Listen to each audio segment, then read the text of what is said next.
Welcome back to Whispering Universes, where we venture into the questions that keep the universe interesting, the mysteries that remind us how much remains to be discovered. Tonight, we turn our attention to something so ubiquitous, so woven into every moment of your existence that it becomes invisible through its very constancy. Gravity shapes everything from the trajectory of falling leaves to the architecture of galaxy clusters spanning hundreds of millions of light years. It governs the formation of stars, the orbits of planets, the flow of time itself. Without gravity, the universe would be radically different, probably lifeless, certainly uninteresting. Yet despite centuries of brilliant minds studying it, despite mathematical frameworks that predict gravitational effects to dozens of decimal places, we still cannot answer the simple question, what is gravity really? Isaac Newton gave us equations that work perfectly for launching spacecraft and predicting planetary motions. Albert Einstein gave us a geometric description of gravity as curved space-time that explains phenomena Newton's laws couldn't touch. These frameworks are phenomenally successful. They've allowed us to land rovers on Mars, detect gravitational waves from black holes colliding billions of light years away, measure time dilation to billionths of a second. Yet both Newton and Einstein would tell you they were describing how gravity behaves, not what it fundamentally is. Newton famously wrote that he would frame no hypotheses about gravity's ultimate cause, that his equations captured the mathematics without explaining the mechanism. Einstein's general relativity transforms gravity from a force into geometry, but that transformation raises as many questions as it answers. What is space-time that it can curve? Why does mass curve it? What connects mass here to curvature there? These aren't just academic puzzles for philosophers debating angels and pinheads. The mysteries of gravity reach into the most practical questions about the universe's nature. We cannot unify gravity with quantum mechanics, the other great pillar of modern physics, because they seem to describe reality in fundamentally incompatible ways. We observe that galaxies rotate too fast to be held together by the gravity of their visible matter, leading us to infer vast amounts of dark matter we've never detected directly.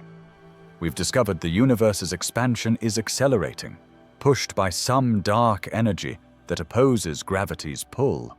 Yet we have no idea what this dark energy might be. Gravity itself may not even be a fundamental force, some theories suggest, but rather an emergent phenomenon, arising from something deeper. At the extremes of black hole interiors and the first moments after the Big Bang, our theories of gravity break down entirely, giving us mathematical infinities that signal we're missing something crucial. And yet, despite all these unsolved mysteries, gravity works.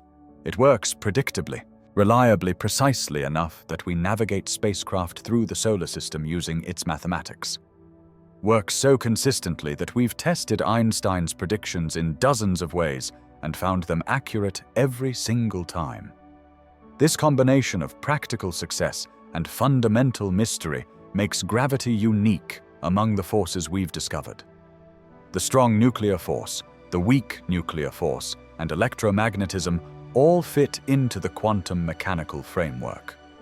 We understand them as mediated by particles, as quantum fields with specific properties.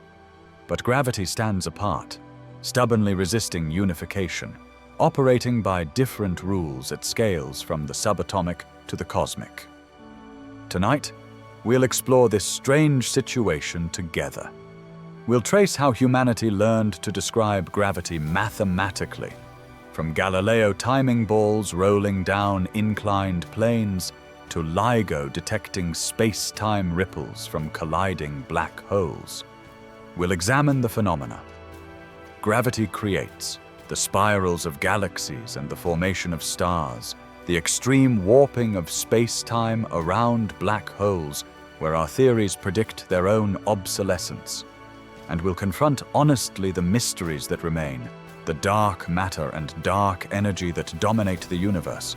the absent theory of quantum gravity that physicists have sought for nearly a century, the fundamental questions about mass and space-time that our current understanding cannot answer. This is not a story of ignorance, but of partial knowledge, of mathematical precision coexisting with conceptual mystery.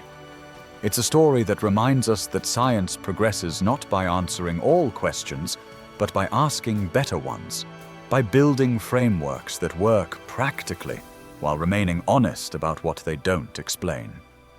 As you drift tonight between waking and sleeping, as your body rests against Earth's surface held by invisible forces, you'll be living inside one of the universe's deepest puzzles. Gravity keeps you connected to this planet, keeps the planet orbiting a star, keeps the star orbiting the galactic center in a cosmic dance that has continued for billions of years and will continue for billions more. It's personal and it's cosmic. It's mathematically precise and fundamentally mysterious. And understanding this tension between knowledge and mystery is what makes contemplating gravity so endlessly fascinating. So let's begin this journey together, tracing how humans learned to measure, predict, and partially understand the invisible architecture that holds the cosmos together. The story everyone knows about Isaac Newton and gravity involves an apple, a garden, and a sudden insight. The reality, as usual, is more interesting than the myth. Newton didn't discover gravity when an apple fell on his head in 1666, though he did later recall that observing falling apples at his family's estate during the plague years set him thinking about why objects fall straight down rather than at angles. What Newton actually did over the next 20 years was something far more profound than noticing that objects fall.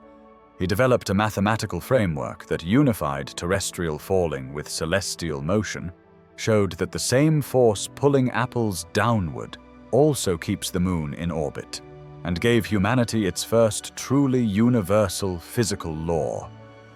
Newton's law of universal gravitation, published in his Principia Mathematica in 1687, states that every particle of matter in the universe attracts every other particle with a force proportional to the product of their masses and inversely proportional to the square of the distance between them. Write it as an equation: F equals G times m1 times m2 divided by r squared, where G is the gravitational constant. Simple, elegant, and extraordinarily powerful. This single equation describes why planets orbit stars in ellipses, why moons orbit planets, why tides rise and fall, why objects fall with particular accelerations. It worked for everything Newton and his contemporaries could measure. The inverse square law at the heart of Newton's equation means that gravity weakens rapidly with distance, but never quite reaches zero. Double the distance and the gravitational force drops to 1/4 its original strength. Triple the distance and it falls to 1/9. This means gravity technically extends infinitely, every object in the universe pulling on every other object, though the force becomes vanishingly small with distance. The Earth pulls on you with substantial force because you're standing on its surface, only about 6,400 kilometers from its center. The Sun pulls on Earth with enough force to keep it orbiting, because even at 150 million kilometers away, the Sun's enormous mass makes its gravitational influence dominant throughout the solar system. The distant stars pull on you too, but so weakly that their effects are completely unmeasurable. Newton's equations allowed astronomers to predict planetary positions decades in advance with remarkable accuracy. They explained previously mysterious phenomena like the precession of the equinoxes and the complex motions of Jupiter's moons. Most dramatically, they enabled the discovery of Neptune in 1846 through pure mathematical prediction. Astronomers had noticed that Uranus wasn't following its predicted orbit exactly. Its position diverged slightly from what Newton's laws suggested based on the gravitational influences of the known planets. Either Newton's laws were wrong, or there was another planet out there whose gravity was perturbing Uranus's orbit. Two mathematicians, Urbain Le Verrier in France and John Couch Adams in England, independently calculated where such a planet would need to be to cause the observed deviations. When astronomers pointed their telescopes at the predicted location, there was Neptune, right where the mathematics said it should be. This discovery was a triumph of Newtonian mechanics, proof that the inverse square law worked throughout the solar system. Yet even in his moment of triumph, Newton understood his theory's limitation. His equations described how gravity behaved with mathematical precision, but they didn't explain what gravity actually was or how it worked. How does the Earth know that you're standing on its surface and pull on you accordingly? How does gravitational influence travel through empty space? Newton's laws required what he called action at a distance, the idea that objects could influence each other across empty space instantaneously without any medium connecting them. Newton himself found this philosophically troubling. In his own words, he wrote that the idea of action at a distance was so great an absurdity that I believe no man who has, in philosophical matters, a competent faculty of thinking can ever fall into it. He offered no mechanism for how gravity worked, only equations describing what it did. This gap between description and explanation would remain for more than 2 centuries. Newton's laws worked beautifully for almost every application. They enabled the Industrial Revolution's engineering marvels, guided ships across oceans using celestial navigation, and formed the foundation of classical mechanics. But they were silent on the fundamental question: what is the nature of gravitational force? They treated it as simply given, an axiom of reality rather than something requiring deeper explanation. The equations were so successful that many scientists stopped asking the deeper question, content with a framework that predicted phenomena with such accuracy. Yet there were hints the theory was incomplete. The orbit of Mercury, the innermost planet, didn't quite match Newtonian predictions. Mercury's elliptical orbit slowly rotates over time, a phenomenon called precession. Most of this precession could be explained by the gravitational influences of other planets, but there remained an excess of about 43 arcseconds per century, less than 1/50th of a degree, but real and measurable. Some astronomers hypothesized an undiscovered planet, Vulcan, orbiting even closer to the Sun and causing the deviation. Despite extensive searches, Vulcan was never found because it didn't exist. The discrepancy remained unexplained for decades, a tiny crack in Newton's edifice that would eventually require Einstein's revolution to repair. As you settle deeper into rest tonight, consider that sometimes the most important clues come from the smallest discrepancies, from the places where our perfect mathematical descriptions fail by the tiniest margins. Galileo Galilei understood something profound about falling that wouldn't be fully explained for another 300 years. In the late 1500s and early 1600s, before Newton was born, Galileo conducted experiments that revealed a surprising truth. All objects fall at the same rate, regardless of their weight. This contradicted Aristotelian physics, which had held for nearly 2,000 years, that heavier objects fall faster than light ones. Aristotle's claim seemed to match everyday experience. Feathers fall more slowly than stones, after all. But Galileo realized that air resistance was confusing the issue. In the absence of air, without resistance, all objects would fall at identical rates. The famous story has Galileo dropping objects from the Leaning Tower of Pisa to demonstrate this principle, though he probably never performed that particular demonstration. What he did do was roll balls of different masses down inclined planes, carefully timing their descent. The incline slowed the motion enough that he could measure it accurately with the water clocks available to him. He found that balls of different weights rolled down at the same rate, accelerating uniformly regardless of their mass. This was revolutionary. It suggested that gravity affects all matter identically, that the property of being pulled by Earth has nothing to do with how much stuff is being pulled. The acceleration rate is the same, whether the falling object is a grain of sand or a boulder. Why should this be true? In Newtonian mechanics, it's a curious coincidence. The gravitational force on an object is proportional to its mass. More mass means more gravitational pull, but the object's resistance to acceleration, its inertia, is also proportional to its mass. More mass means more inertia, more resistance to being accelerated. These two effects exactly cancel, leaving all objects accelerating downward at the same rate, regardless of their mass. Newton called this the equivalence of gravitational mass and inertial mass, the fact that the mass that appears in the gravitational force equation is exactly the same as the mass that appears in his second law of motion, F equals ma. Why these two different concepts of mass should be numerically identical was never explained in Newton's framework. It was just a brute fact about reality, measured to be true with increasing precision over the centuries. Galileo couldn't explain why all objects fall at the same rate, but he measured it carefully enough to determine that near Earth's surface, objects accelerate downward at approximately 9.8 meters per second squared. Every second of free fall, an object gains an additional 9.8 meters per second of downward velocity. After 1 second, it's falling at 9.8 meters per second.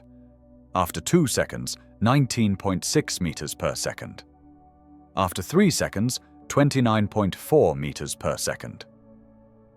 The acceleration is constant, independent of the object's mass, composition, or shape, assuming we can ignore air resistance. This constant acceleration is what gives falling its mathematical regularity, what allows us to predict precisely where a projectile will land or how long an object takes to hit the ground. But there's something strange about this universal acceleration that Galileo couldn't have fully appreciated. When you're in free fall, you don't feel your weight. Imagine stepping off a cliff, those first moments before fear overwhelms you. You would feel weightless, exactly as astronauts feel weightless in orbit around Earth. This isn't because gravity has stopped working. The Earth is still pulling on you just as forcefully. Rather, it's because every part of your body is accelerating downward at the same rate. There's no differential force stretching or compressing you. Your feet aren't pressed against the ground, pushing back up, resisting your downward acceleration. In freefall, you're following what turns out to be your natural motion through spacetime, a geodesic path that Einstein would later describe in geometric terms. This equivalence of free fall and weightlessness would become central to Einstein's insight about gravity 3 centuries later. Einstein realized that you cannot distinguish between floating in deep space, far from any gravitational sources, and free falling in a gravitational field, at least not through any local measurement. Close your eyes in a sealed capsule, and you couldn't tell whether you're falling toward Earth or drifting in empty space. Both feel like weightlessness. Similarly, standing on Earth's surface feels identical to being in a rocket in deep space, accelerating at 9.8 meters per second squared. The force of the floor pushing up on your feet produces the same sensation in both cases. This equivalence between gravitational acceleration and other forms of acceleration was the seed of Einstein's general theory of relativity. For Galileo and Newton, gravity was simply a force that pulled objects toward massive bodies. The Earth pulls you downward, simple as that. But the fact that all objects fall at the same rate suggested something deeper, a hint that gravity might be more than just another force.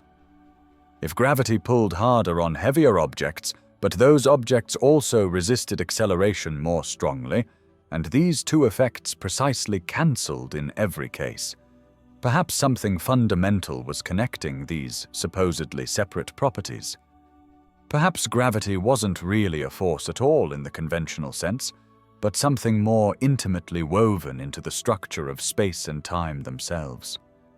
Standing on Earth's surface, you feel weight as the ground pushes up against your feet. But Galileo's experiments hint at a different perspective. In freefall, with nothing pushing against you, you're weightless because you're following your natural path. The ground isn't allowing you to follow that path. It's constantly accelerating you upward at 9.8 meters per second squared, forcing you to deviate from freefall. From this perspective, standing still on Earth's surface is the unnatural state requiring a constant upward force. Freefall is the natural motion, the motion you would follow if left alone.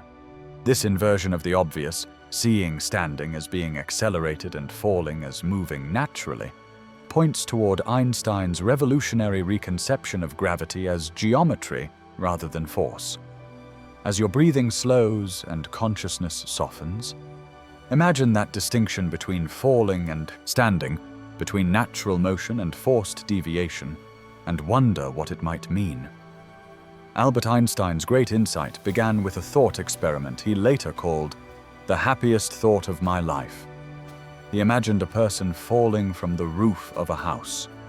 During the fall, the person wouldn't feel their own weight. If they dropped objects, those objects would fall alongside them, floating relative to the falling person. From the perspective of the falling person, for those brief moments of free fall, gravity would seem to have vanished. This simple observation, that gravity disappears locally in freefall, became the equivalence principle that formed the foundation of general relativity. Einstein realized that the local experience of free fall in a gravitational field is indistinguishable from floating in deep space with no gravity at all. Similarly, standing on Earth's surface accelerated upward by the ground is indistinguishable from being in a rocket accelerating through empty space. From 1907 to 1915, Einstein worked to develop a new theory of gravity based on this equivalence principle. His radical idea was that gravity isn't a force at all, but rather a manifestation of space-time curvature.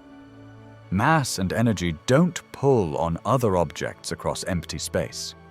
Instead, they curve the space-time around them, and objects follow the straightest possible paths, geodesics, through that curved space-time. Imagine a rubber sheet stretched taut.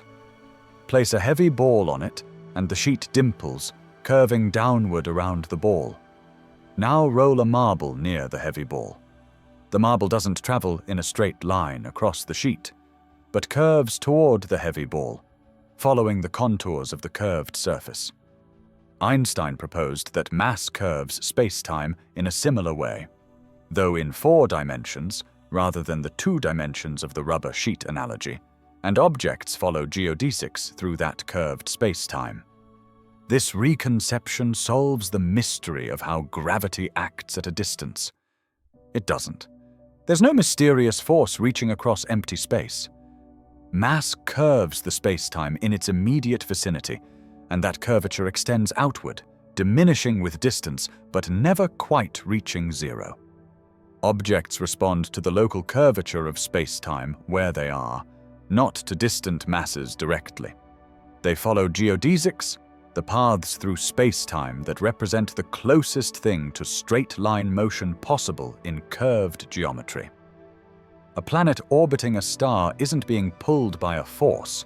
It's following a geodesic through the space-time curved by the star's mass. From the planet's perspective, it's moving in a straight line. From our perspective outside that curved space-time, we see the geodesic as an orbit. Einstein's field equations, published in November 1915, relate the curvature of space-time at every point to the distribution of mass and energy at that point. They're extraordinarily complex. A set of 10 interlinked nonlinear partial differential equations that few people can solve even in simplified cases. But their implications are profound. They predict that massive objects don't just curve space, but also curve time. Time passes more slowly in stronger gravitational fields, closer to massive objects. They predict that light, despite having no mass, should still follow curved paths through curved space-time. They predict gravitational waves, ripples in space-time itself that propagate at the speed of light. And they predict black holes, regions where space-time becomes so severely curved that not even light can escape. One of Einstein's first successes with general relativity was explaining Mercury's orbital precession. Remember the 43 arcseconds per century that Newton's laws couldn't account for? When Einstein applied his field equations to Mercury's orbit, taking into account the curvature of space-time near the Sun, he found that the orbit should precess by exactly those missing 43 arcseconds per century. No need for a hypothetical planet Vulcan. The excess precession arose naturally from the curvature of space-time close to the Sun, an effect too small to notice for the more distant planets, but measurable for Mercury in its tight orbit. Einstein later said that when he saw this result emerge from his equations, he had palpitations of the heart, felt something crack in his chest. The theory wasn't imposed from outside to match observations. The explanation emerged inevitably from the geometric description of gravity. But the most dramatic early test came in 1919, when Arthur Eddington led expeditions to observe a total solar eclipse from two locations, Príncipe Island off West Africa and Sobral in Brazil. Einstein's theory predicted that starlight passing close to the Sun should be deflected by the Sun's gravitational field, by the curvature of space-time near the Sun. Newton's theory also predicted some deflection, but only half as much as Einstein's theory. During the eclipse, when the Sun's glare didn't overwhelm the starlight, Eddington's teams photographed stars near the Sun's position and compared their apparent positions to their known positions when the Sun wasn't nearby.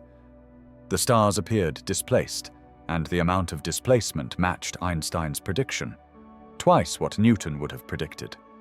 When the results were announced, they made Einstein world-famous overnight. Headlines proclaimed revolution in science, Newton overthrown, new theory of the universe. General relativity transformed our understanding of gravity from force to geometry, from action at a distance to local curvature. It explained phenomena Newton's laws couldn't touch, but it also preserved Newton's laws as an approximation valid when gravitational fields are weak and velocities are much less than light speed, which describes most situations we encounter. For launching spacecraft, for understanding planetary orbits, Newton's simpler equations work perfectly well. General relativity becomes necessary only when dealing with strong gravitational fields near neutron stars and black holes, or when requiring extreme precision, or when studying the universe's large-scale structure and evolution. Yet even as Einstein's theory represented a profound advance, it didn't answer the question of what gravity ultimately is. It transformed the question from how does gravitational force travel through space? To why does mass curve space-time? What is space-time that it can be curved? What connects the presence of mass energy here to curvature there? Einstein had found a deeper mathematical description, a geometric framework that explained more phenomena with greater precision, but the fundamental mystery remained. As you drift deeper tonight, consider that deeper understanding often means trading one mystery for another, hopefully more interesting mystery, climbing to higher vantage points from which we can see farther, but never quite reaching the ultimate answer. Gravity reveals itself through its effects on things we can see, bending light from distant stars, slowing time on atomic clocks, holding planets in their orbits. But gravity's most consequential discovery came from noticing that these visible effects were too strong, that something invisible must be contributing additional gravitational influence. This something we call dark matter, and our only evidence for its existence is gravitational. We cannot see it, cannot detect it directly with any instrument we've built, but we can map its distribution through the universe by observing how its gravity affects visible matter and light. The story begins in the 1930s with Fritz Zwicky, an astronomer studying the Coma Cluster, a group of over 1,000 galaxies bound together by their mutual gravity. Zwicky measured how fast individual galaxies were moving within the cluster by analyzing the Doppler shift of their light. He then calculated how much mass the cluster would need to hold together gravitationally, given those velocities. The answer shocked him. The cluster needed about 400 times more mass than could be accounted for by its visible galaxies. Either the galaxies were moving impossibly fast and should have flown apart long ago, or there was a vast amount of invisible matter providing the gravity to hold the cluster together. Zwicky called this invisible component Dunkel Materia, dark matter, because it didn't emit or absorb light. Most astronomers ignored Zwicky's claim for decades. Perhaps his measurements were wrong. Perhaps his calculations were mistaken. But in the 1970s, astronomer Vera Rubin provided even more convincing evidence while studying the rotation of spiral galaxies. Stars in spiral galaxies orbit the galactic center just as planets orbit the Sun. Rubin measured how fast stars were moving at various distances from galactic centers. According to Newton's laws, and also according to general relativity's predictions for weak gravitational fields, stars farther from the center should orbit more slowly, just as outer planets orbit the Sun more slowly than inner planets. But that's not what Rubin found. Instead, stars far from galactic centers moved at roughly the same speed as stars closer in. The rotation curves were flat rather than declining with distance. This flat rotation curve implied that galaxies must contain far more mass than their visible stars, gas, and dust. The additional mass had to be distributed in a spherical halo extending well beyond the visible edge of the galaxy. Only with this additional mass could the outer stars maintain their observed speeds without flying off into intergalactic space. Every galaxy Rubin studied showed the same pattern. The inescapable conclusion was that galaxies are embedded in massive dark matter halos that contain 5 to 10 times more mass than all the visible matter combined. Today, astronomers map dark matter's distribution using gravitational lensing, Einstein's prediction that mass curves spacetime and bends light. When light from distant galaxies passes through or near massive galaxy clusters, the cluster's gravity, including both visible matter and dark matter, bends that light. Sometimes multiple images of the same distant galaxy appear, arrayed around the massive cluster. Sometimes the distant galaxy's image gets stretched into arcs or rings. By analyzing these distortions carefully, astronomers can map exactly how much mass exists at each position in the lensing cluster and where that mass is located. When they create these maps, they find that dark matter dominates. The visible galaxies mark bright spots within vast dark matter structures, like lighthouses scattered across an invisible landscape.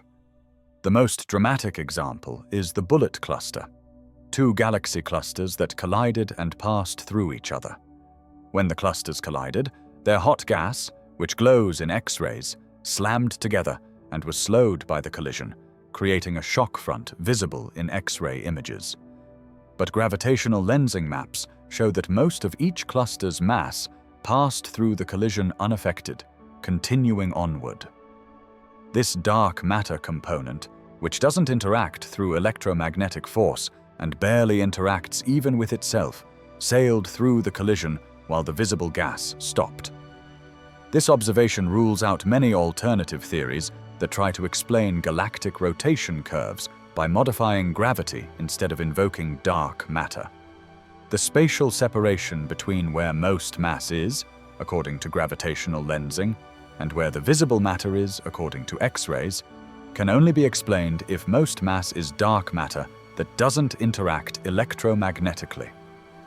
What is dark matter? We don't know. It's not made of ordinary atoms, protons and neutrons and electrons, because we can account for all the ordinary matter through multiple independent observations. If there were enough ordinary matter to explain galactic rotation curves, We'd see it in many other ways through its electromagnetic interactions. Dark matter must be something else, some kind of particle that interacts through gravity, but little or not at all through electromagnetic, strong or weak nuclear forces. Leading candidates include WIMPs, weakly interacting massive particles, and axions, extremely light particles that might have been produced in huge numbers shortly after the Big Bang. Dozens of experiments are searching for dark matter particles, trying to catch them interacting with ordinary matter in sensitive underground detectors, but so far no confirmed detection has been made. The mystery deepens when we realize dark matter makes up about 85% of all matter in the universe. Only 15% is the ordinary matter we're familiar with, the stuff that makes stars, planets, and people. We are a minority component of the universe's matter, trace contaminants in a cosmos dominated by something we've never directly detected. We know dark matter exists only through gravity, through the way it curves space-time and affects the motion of visible matter. Gravity itself becomes the instrument through which we map the invisible, the detective revealing the presence of something that leaves no other trace. As you rest tonight, cosmic structures unseen surround you, dark matter halos within which galaxies like islands of light persist, all of it bound together and shaped by gravity's patient geometry. Time is not the constant backdrop it appears to be in everyday experience. According to general relativity, time itself is affected by gravity. The stronger the gravitational field, the more slowly time passes relative to locations in weaker fields. This isn't a perceptual effect or a limitation of our clocks. Time genuinely passes at different rates in different gravitational fields, a phenomenon called gravitational time dilation. Your head, being slightly farther from Earth's center than your feet, experiences fractionally weaker gravity, and therefore ages slightly faster. Over a lifetime, the difference amounts to perhaps 100 billionths of a second. Far too small to notice, but real and measurable with sufficiently precise instruments. The effect becomes more dramatic with stronger gravitational fields or larger differences in distance. If you could place atomic clocks, the most accurate timekeepers ever built, at different heights, one on the ground and one on a tower several kilometers tall, the higher clock would run measurably faster. When you brought them back together, they would show different times, with the higher clock having accumulated more elapsed time. This has been tested many times with various types of clocks at different heights, and the results always confirm Einstein's predictions exactly. The mathematics comes directly from the geometry of curved spacetime. Imagine spacetime as a four-dimensional fabric, where one dimension is time and three are space. Mass curves this fabric. Near a massive object, spacetime is more severely curved than farther away. A straight path through time. What we experience as sitting still while time passes follows different intervals of time, depending on how curved the space-time is where you're sitting. The curvature affects time as well as space, and the closer you are to a massive object, the more curved the space-time, the more slowly your clock ticks relative to clocks farther away. This has practical consequences for the GPS satellite network that enables navigation on phones and in vehicles. Jeep satellites orbit Earth at an altitude of about 20,000 kilometers, in a much weaker gravitational field than we experience on Earth's surface. Their onboard atomic clocks run faster than identical clocks on the ground by about 45 microseconds per day due to gravitational time dilation. There's also a special relativistic effect because the satellites are moving, which makes their clocks run slower by about 7 microseconds per day. The net effect is that satellite clocks run fast by about 38 microseconds per day compared to ground clocks. This might not sound like much, but light travels 300 meters per microsecond. Without correcting for relativistic time dilation, GPS positions would drift by about 11 kilometers per day, rendering the system useless. Every time you navigate with your phone, relativity matters. The system automatically corrects for time dilation, adjusting the satellite clock signals so they match ground-based time. General relativity isn't just abstract theory, it's embedded in the technology we use daily. At extreme gravitational fields, time dilation becomes dramatic. Near a neutron star, where gravity is hundreds of billions of times stronger than on Earth, time passes approximately 30% more slowly than far from the star. If you could somehow survive at a neutron star's surface for what felt like 1 year to you, about 1.4 years would pass for someone far away. Near a black hole's event horizon, time dilation approaches infinity. From the perspective of someone far from the black hole watching through a telescope, anything falling toward the event horizon appears to slow down as it approaches, its motion becoming more and more sluggish, asymptotically approaching the horizon, but never quite reaching it, eventually freezing in place and fading from view as its light becomes infinitely red-shifted. From the perspective of the falling object, nothing special happens at the horizon. They cross through in finite time, their watch ticking normally from their perspective, but they can never send information back out to tell the distant observer what they experienced. This strange behavior creates what's called the black hole information paradox, one of the deepest unsolved problems in theoretical physics. According to general relativity, information that falls into a black hole is lost forever, unable to escape. But according to quantum mechanics, information cannot be truly destroyed. It must be preserved in some form. These two foundational theories of physics give contradictory answers about what happens to information that crosses an event horizon, and we don't know which is correct or how to reconcile them. Time dilation also means that traveling at high speed, moving through regions with strong gravity, or both, allows what's sometimes called time travel into the future. An astronaut who traveled to a nearby star and back at close to the speed of light would experience perhaps a few years passing during the journey, but decades or centuries might pass on Earth during that same interval.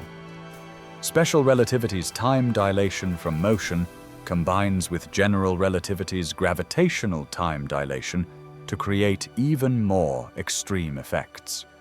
In principle, you could return from a journey and emerge into Earth's future, but there would be no way to return to the time you left. This is time travel, but only forward, and it requires experiencing less time yourself than passes in the outside world, aging less than those you left behind, experiencing life at a different rate. The fact that time is flexible, that it flows at different rates in different circumstances, challenges our intuitive understanding of temporal progression. We feel that time flows uniformly, that everyone experiences the same sequence of now moments progressing from past to future. But general relativity reveals this to be an illusion of our limited experience. Time is not absolute. It's relative to your motion and your position in gravitational fields. Different observers can experience different amounts of time passing between the same two events. There's no universal now that everyone shares. The universe is more strange and wonderful than our everyday experience suggests, and gravity is the key to understanding this strangeness. As your consciousness ebbs tonight, let the thought settle. Time itself bends under gravity's influence, flowing like a river whose current varies with depth and position, never quite the same for any two paths through the cosmos. Of the four fundamental forces we've discovered, gravity is by far the weakest, extraordinarily weaker than the other forces, so weak that the comparison strains comprehension. Take two protons, the positively charged particles in atomic nuclei. The electromagnetic force pushing them apart due to their electric charges is approximately 10 to the 36th power stronger than the gravitational force pulling them together due to their mass. That's 1 followed by 36 zeros. a trillion times stronger. The strong nuclear force binding quarks together inside protons is even stronger than electromagnetism. The weak nuclear force, responsible for certain types of radioactive decay, is weaker than electromagnetism, but still enormously stronger than gravity. Yet, despite being the weakest force, gravity dominates the universe at large scales. Why? The answer lies in gravity's unique properties. First, gravity is always attractive, never repulsive. Electromagnetic force can be either attractive or repulsive, depending on whether charges are opposite or the same. This means that matter on average is electrically neutral. The positive charges from protons balance the negative charges from electrons, and the net electromagnetic force between large objects like planets or stars effectively cancels out. But gravity has only one sign. Mass always attracts more mass. There's no negative mass to cancel out gravitational attraction. When you gather large amounts of matter together, gravitational effects add up rather than cancelling. Second, gravity has infinite range. It falls off with distance according to the inverse square law, becoming weaker as you move farther from a massive object, but it never quite reaches zero. Every particle in the universe pulls gravitationally on every other particle, though the force becomes vanishingly small with distance. Electromagnetic force also has infinite range in principle, but again, electric charge comes in positive and negative forms that tend to neutralize each other over large distances. The strong nuclear force has extremely short range, extending only across the diameter of an atomic nucleus. The weak nuclear force has even shorter range. Only gravity and electromagnetism reach across cosmic distances, and only gravity avoids cancellation through charge neutrality. Third, gravity couples to energy as well as mass, and in general relativity, energy and mass are equivalent through Einstein's famous equation E equals mc squared. Everything that has mass or energy curves spacetime and experiences gravitational effects. Photons, despite having no mass, still follow curved paths through spacetime because they carry energy. Even the gravitational field itself carries energy, which means gravity can interact with itself, creating non-linear effects that don't occur with other forces. This self-interaction makes Einstein's field equations much more complex than the equations describing other forces. These properties mean that while gravity is negligible at human scales, it becomes dominant when dealing with astronomical quantities of matter. The electromagnetic force between your body and the Earth is absolutely negligible, but the gravitational force is substantial because the Earth's enormous mass overcomes gravity's inherent weakness. Stars, galaxies, and the universe's large-scale structure are shaped entirely by gravity. Electromagnetism matters for how stars shine, how planets develop atmospheres, but gravity determines whether stars and planets form in the first place, what paths they follow, what structures they create. Yet gravity's weakness at microscopic scales creates profound problems for physics. Quantum mechanics, our theory of the microscopic world, works extraordinarily well for the electromagnetic, strong, and weak forces. We can describe these forces as being mediated by particles, photons for electromagnetism, gluons for the strong force, W and Z bosons for the weak force. We can calculate how these force-carrying particles interact with matter and predict experimental results to astonishing precision. Quantum electrodynamics, the quantum theory of electromagnetism, has made predictions that match experiments to 10 decimal places, making it the most accurately tested theory in human history. But gravity stubbornly resists quantization. Attempts to treat gravity like the other forces, as being mediated by particles called gravitons, lead to mathematical infinities that can't be removed through standard techniques. The theory predicts nonsensical infinite results for quantities that should be finite. This isn't just a technical problem with calculation methods.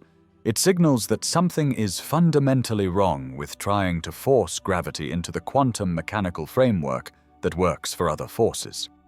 Either gravity requires a completely different approach, or quantum mechanics needs modification when dealing with gravitational fields. Or both theories are approximations to some deeper framework we haven't discovered yet.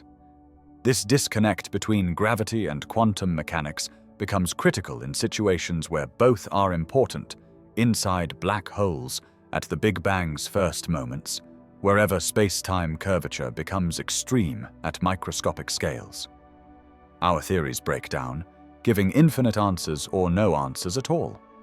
We need a theory of quantum gravity, a framework that describes gravity at the microscopic level in a way compatible with quantum mechanics.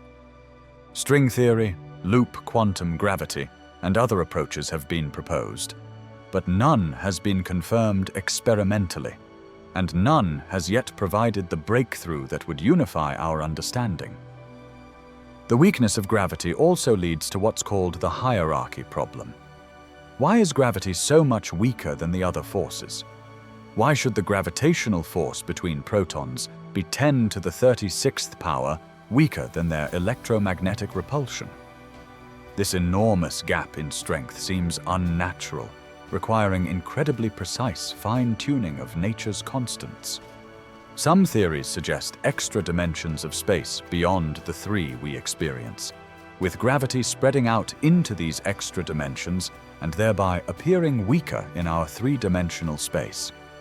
Other theories propose that gravity is actually strong at very small distances, but we can't test those distances with current particle accelerators. The hierarchy problem remains unsolved, one more mystery about gravity's fundamental nature. As you drift tonight, carried on currents of thought toward sleep, consider that the force holding you to Earth's surface, the weakest of all fundamental forces, nevertheless governs the cosmos. Stars form, planets orbit, galaxies cluster, the universe expands, all orchestrated by gravity's patient accumulation across vast scales. The weakest force becomes the strongest through sheer persistence and ubiquity, through infinity of range and unavoidable attraction, shaping everything from the fall of rain to the collision of galaxy clusters. Mystery and power coexist in gravity's gentle, relentless pull. Our solar system's architecture reveals gravity's role as cosmic sculptor, carving order from chaos through patient mathematical inevitability. The system began as a vast cloud of gas and dust, a molecular cloud fragment left over from previous generations of stars. Perhaps 4.6 billion years ago, some disturbance, maybe a nearby supernova's shockwave, compressed a portion of this cloud slightly. Gravity took over. The compressed region, now slightly denser than its surroundings, pulled in more material, becoming denser still, pulling in even more material in a runaway process. As matter fell inward, gravitational potential energy converted to kinetic energy, and then to heat. The cloud collapsed toward its center, spinning faster as it shrank, conservation of angular momentum demanding that rotation speed increases as radius decreases, just as figure skaters spin faster when they pull their arms inward. The spinning collapse flattened the cloud into a disk, material concentrating in the plane of rotation. At the disk's center, where most of the mass accumulated, pressure and temperature climbed until hydrogen fusion ignited, and our sun was born. Meanwhile, in the surrounding disk, solid particles began sticking together through electrostatic forces and gentle collisions. Dust grains became pebbles, pebbles became boulders, boulders became planetesimals kilometers across. These planetesimals had enough mass that their gravity became significant. They began pulling in nearby material, growing through accretion, sweeping up everything in their orbital paths. The largest planetesimals, through combination of lucky position, saenyang, and gravitational dominance, became planets. Smaller bodies became moons, captured by planets' gravity, or asteroids and comets, leftover planetesimals that never accreted into larger worlds. This process created specific patterns that reveal gravity's organizing principles. The planets orbit roughly in the same plane, the ecliptic, because they formed from a flattened disk. They orbit in the same direction because that was the original rotation direction of the collapsing cloud. Their orbits are roughly circular because gravitational interactions over millions of years damped out eccentricities. Any highly elliptical orbit would have led to collisions or ejections, leaving behind the more stable near-circular paths. The inner solar system has small rocky planets, while the outer system has gas giants because the temperature gradient in the protoplanetary disk allowed different materials to condense at different distances. Close to the Sun, only refractory materials like rock and metal could remain solid. Farther out, water ice and other volatiles could condense, providing more building material for planet formation, allowing the outer planets to grow much larger and accumulate thick atmospheres of hydrogen and helium. Gravity's mathematical patterns appear in orbital resonances, situations where two bodies' orbital periods form simple ratios. Jupiter's moon completes exactly 2 orbits for every 1 orbit of Europa, which completes exactly 2 orbits for every 1 orbit of Ganymede. These 4:2:1 resonances aren't coincidence. They developed through tidal interactions over millions of years, gravitational forces gradually adjusting orbital periods until they locked into stable ratios. The resonances are stable because the moon's gravitational tugs on each other reinforce at the same points in their orbits, maintaining the pattern once established. The asteroid belt between Mars and Jupiter shows gravity's destructive capacity as well. The belt contains millions of asteroids, but their total mass is less than far of the moon's mass. Most of the material that should have formed a planet in this region was either ejected from the solar system or drawn into the Sun by Jupiter's gravitational influence. The belt has gaps, called Kirkwood gaps after their discoverer, where almost no asteroids orbit. These gaps correspond to orbital distances where an asteroid's period would be a simple fraction of Jupiter's period: 1/2, 1/3, 2/5. Asteroids that happened to orbit at these distances received periodic gravitational tugs from Jupiter at the same points in their orbits. Over millions of years, these repeated perturbations either pushed them into different orbits or ejected them from the belt entirely, clearing the gaps we observe today. Saturn's rings demonstrate gravity's capacity for intricate structures at smaller scales. The rings consist of countless particles of ice and rock, ranging from dust grains to house-sized boulders, all orbiting Saturn in a thin disk only about 10 meters thick, despite spanning 280,000 kilometers across. Small moons called shepherd moons orbit near some ring edges, their gravity confining ring particles and preventing them from spreading. The Cassini division, a prominent gap in the rings, exists because particles orbiting there would resonate with Saturn's moon Mimas, receiving periodic gravitational kicks that push them into different orbits. The result is a complex, beautiful structure of rings and gaps, all sculpted by gravitational interactions between Saturn, its moons, and billions of ring particles. Tidal forces, differences in gravitational pull across an object's extent, shape moons and planets as well as orbits.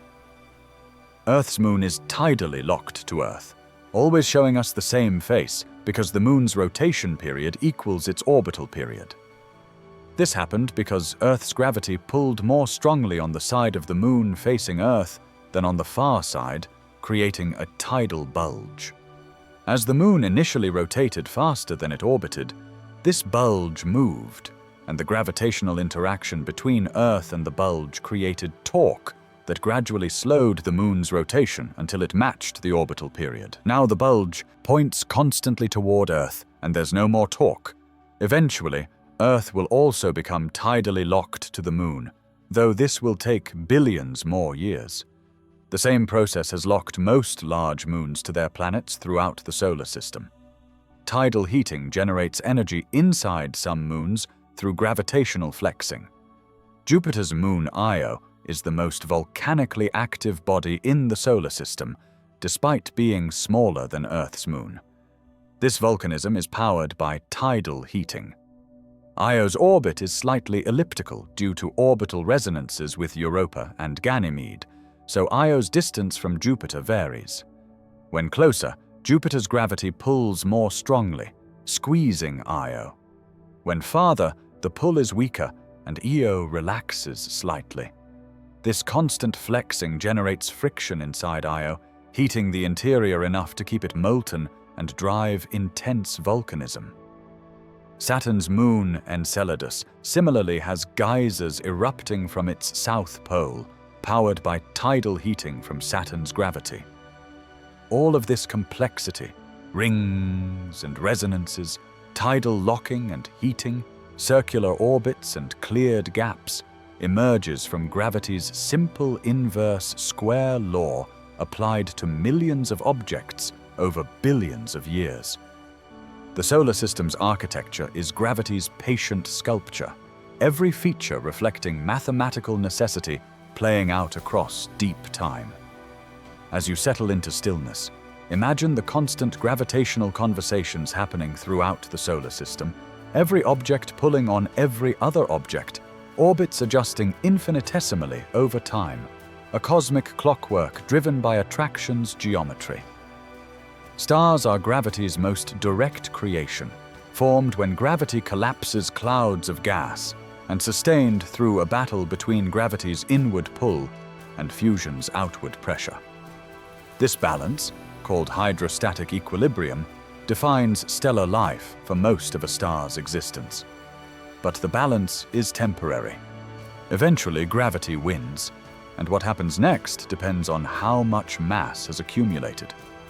For stars like our Sun, gravity crushes the core until electron degeneracy pressure, a quantum mechanical effect where electrons resist being compressed into the same quantum state, halts the collapse, leaving a white dwarf. For more massive stars, gravity overwhelms even electron degeneracy, crushing electrons and protons together to form neutrons, creating neutron stars. For the most massive stars, nothing can stop gravity's final collapse, and black holes form. Gravity creates stars, sustains them in balance for millions or billions of years, then ultimately destroys them, recycling their material into new generations. The formation process begins with gravity. Molecular clouds, giant regions of gas and dust hundreds of light years across, are gravitationally unstable.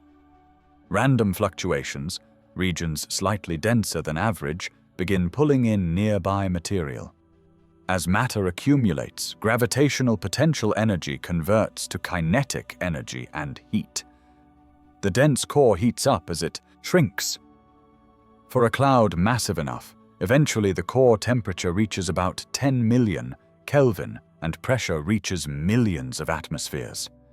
Under these conditions, hydrogen nuclei move fast enough to overcome their electrical repulsion and slam together hard enough for the strong nuclear force to bind them. Hydrogen fusion begins, converting hydrogen to helium and releasing tremendous energy according to E equals mc squared. This energy creates outward pressure that halts the gravitational collapse. The protostar becomes a main sequence star, entering the longest phase of its life. For a star like the Sun, main sequence existence lasts approximately 10 billion years, during which the star steadily fuses hydrogen in its core, converting about 600 million tons of hydrogen to helium every second, releasing energy equivalent to 90 billion megatons of TNT every second. This sounds violent, but it's actually extraordinarily gentle compared to the star's total mass. The Sun contains about 2 times 10 to the 30th kilograms, so it can sustain this fusion rate for billions of years. Throughout this time, hydrostatic equilibrium holds. Gravity pulls inward with force proportional to the star's mass squared, divided by its radius to the 4th power. Pressure pushes outward with force determined by temperature and density. These forces balance precisely, holding the star at a stable size. Eventually, the core's hydrogen runs out.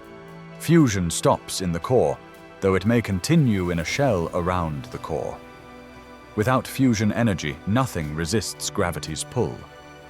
The core contracts. Contraction increases temperature and pressure. If the star is massive enough and the core gets hot enough, helium fusion can begin, converting helium to carbon and oxygen. For stars like the Sun, this helium fusion phase lasts only about 100 million years, far shorter than the hydrogen burning phase, because helium fusion releases less energy per reaction and requires higher temperatures. Meanwhile, the star's outer layers expand dramatically, inflating into a red giant hundreds of times its original diameter. In about 5 billion years, our Sun will expand past Earth's current orbit, engulfing the inner planets. For stars more massive than about 8 solar masses, the cycle continues. Carbon fusion creates neon and magnesium. Neon fusion creates oxygen. Oxygen fusion creates silicon. Silicon fusion creates iron. Each stage releases less energy and lasts shorter than the previous stage. The final fusion stage, silicon to iron, might last only a few days in a star 20 times the Sun's mass. Iron is the end of the line for fusion because iron nuclei are the most stable, most tightly bound. Fusing iron nuclei requires energy input rather than releasing energy. Once the core is iron, fusion stops completely. Nothing supports the core against gravity. The final collapse happens in less than a second. What happens next is staggering. The core, roughly the mass of the Sun compressed into a sphere the size of a city, collapses from city-sized to about 10 kilometers across in a fraction of a second. Electrons are crushed into protons, forming neutrons and releasing neutrinos. The collapse halts when neutron degeneracy pressure, the quantum mechanical resistance of neutrons to occupying the same quantum state, finally balances gravity. But the infalling outer layers don't get the message.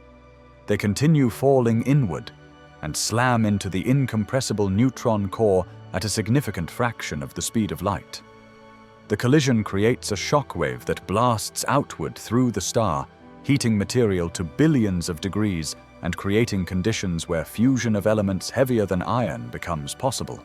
The star explodes, a supernova, for a few weeks shining with the luminosity of an entire galaxy, scattering most of its mass into space at thousands of kilometers per second. The explosion synthesizes heavy elements and disperses them into the interstellar medium.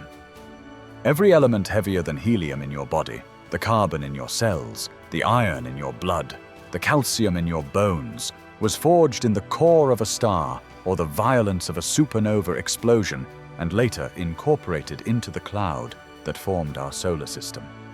You are, quite literally, made of stardust, atoms that were once in previous stars, that underwent fusion and supernova dispersal, that drifted through space for millions of years, that eventually came together in the cloud that collapsed to form the Sun and planets.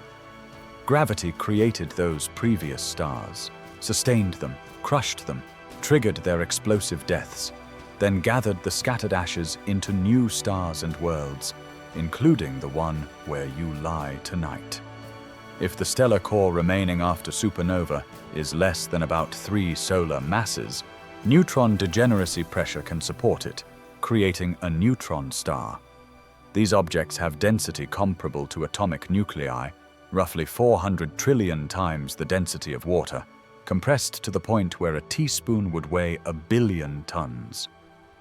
Surface gravity is hundreds of billions of times Earth's.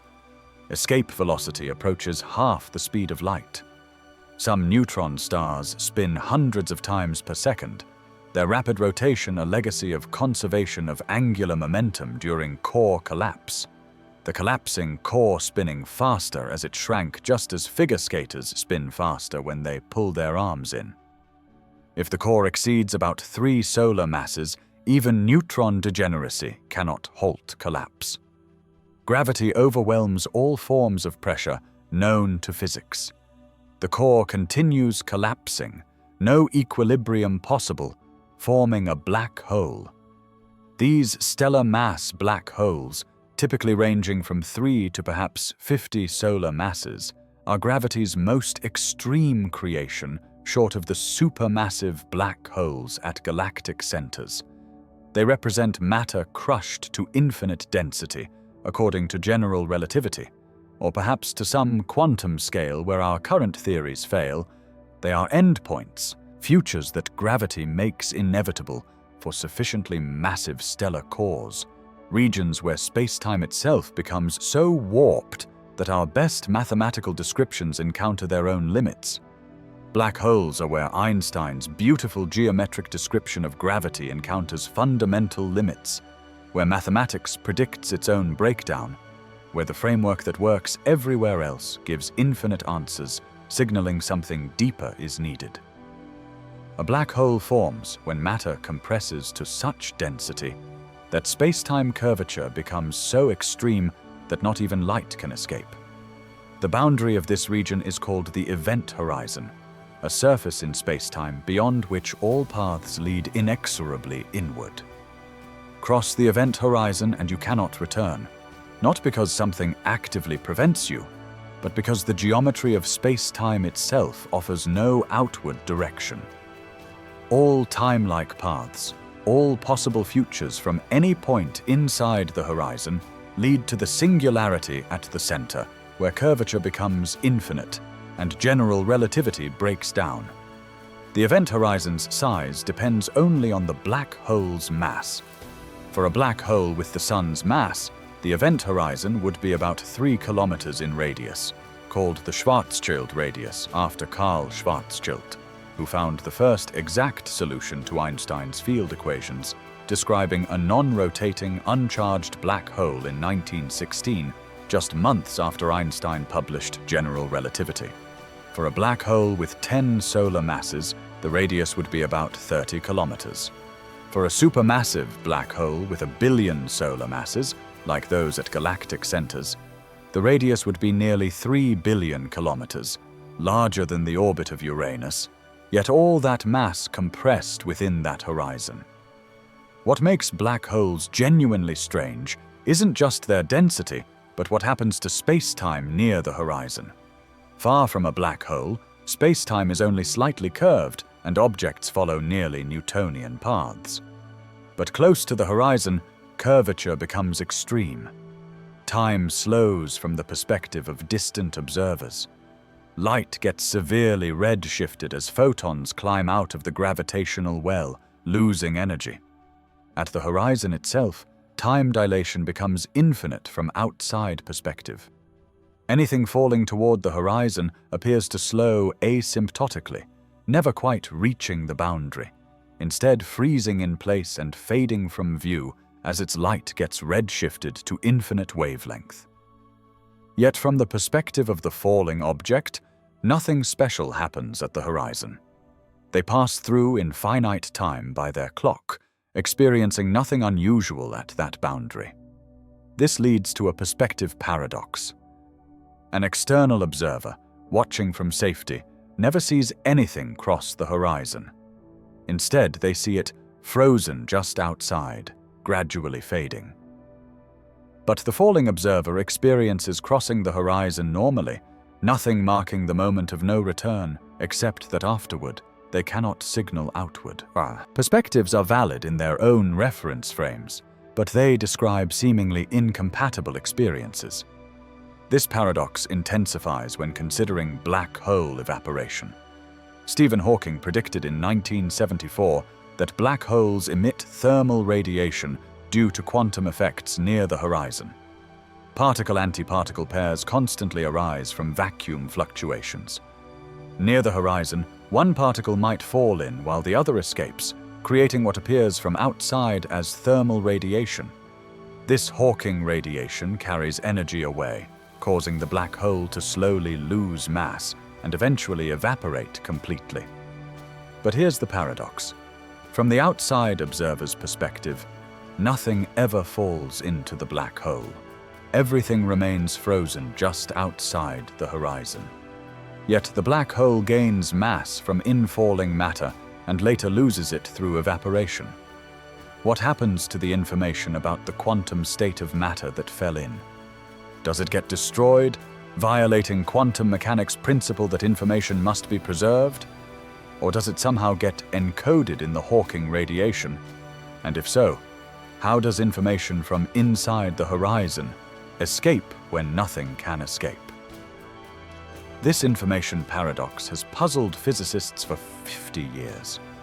Recent work suggests information might be preserved through subtle correlations in the Hawking radiation or encoded holographically on the horizon itself, but the mechanism remains unclear and controversial.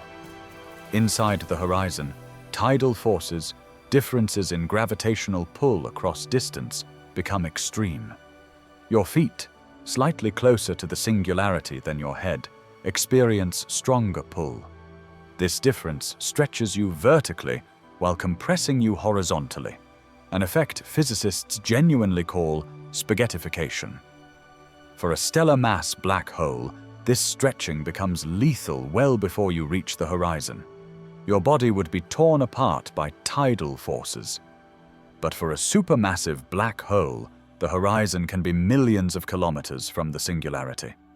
The tidal forces at the horizon might be gentle, survivable. You could cross the horizon intact, only later being torn apart as you fell closer to the singularity. Once inside, your fate is sealed by geometry. In normal spacetime, you can move in various spatial directions, but are constrained to move forward in time. Inside a black hole's event horizon, this changes. The radial direction inward becomes time-like, meaning your future inevitably points toward the singularity, just as your future normally points forward in time. You can no more avoid falling to the singularity than you can avoid moving into the future. The singularity isn't a place in space you might dodge by moving sideways. It's a moment in your future that you will inevitably reach. How long until you reach it depends on the black hole's mass. For a stellar black hole, perhaps a fraction of a second. For a supermassive black hole, maybe hours. At the singularity, general relativity predicts infinite space-time curvature and infinite density. These infinities signal that the theory has reached its limits. Infinite values in physics usually mean the framework being used has broken down, that new physics becomes necessary. Most physicists expect that quantum gravity effects, whatever they turn out to be, become important before reaching true infinite density. Perhaps space-time itself becomes discrete at the Planck scale, about 10 to the minus 35 meters, and the concept of a point-like singularity doesn't make sense. Perhaps something entirely different happens, something we cannot currently describe because we lack a theory of quantum gravity. The singularity represents a boundary of our understanding, a place where our best theory tells us it can no longer be trusted. Real black holes, unlike the idealized Schwarzschild solution, almost certainly rotate. When a star collapses, conservation of angular momentum means the resulting black hole inherits the star's rotation. A rotating black hole, described by the Kerr solution found in 1963, has different geometry than a non-rotating one. There's an ergosphere outside the event horizon where space-time itself rotates, dragged around by the black hole's spin, frame dragging taken to extreme. Nothing can remain stationary inside the ergosphere. Everything must co-rotate with the black hole. In principle, energy could be extracted from a rotating black hole through the Penrose process, dropping matter into the ergosphere in such a way that some falls in with negative energy while some escapes with more energy than the original, slowing the black hole's rotation and extracting its rotational energy. Black holes are gravity's ultimate creation, regions where space-time curvature becomes so severe that our mathematical description encounters its own limits. They exist. We've detected them through gravitational waves, imaged their shadows with the Event Horizon Telescope. But what happens at their centers remains unknown. They're reminders that however far physics has come, fundamental mysteries remain, places where reality exceeds our theory's capacity for description. As your thoughts drift toward rest, consider that in our universe there are regions where space-time becomes so warped that physics itself changes character, where the familiar laws break down and something stranger, something we don't yet understand, takes over. Einstein predicted gravitational waves in 1916, ripples in space-time itself, propagating at the speed of light, created whenever masses accelerate asymmetrically. Just as accelerating electric charges create electromagnetic waves, accelerating masses should create gravitational waves. But Einstein calculated they would be extraordinarily weak, probably forever undetectable. He was wrong about detectability, though right about the difficulty. It took a century and some of the most precise instruments ever built. But on September 14, 2015, the Laser Interferometer Gravitational Wave Observatory, LIGO, detected gravitational waves for the first time, opening an entirely new window on the universe.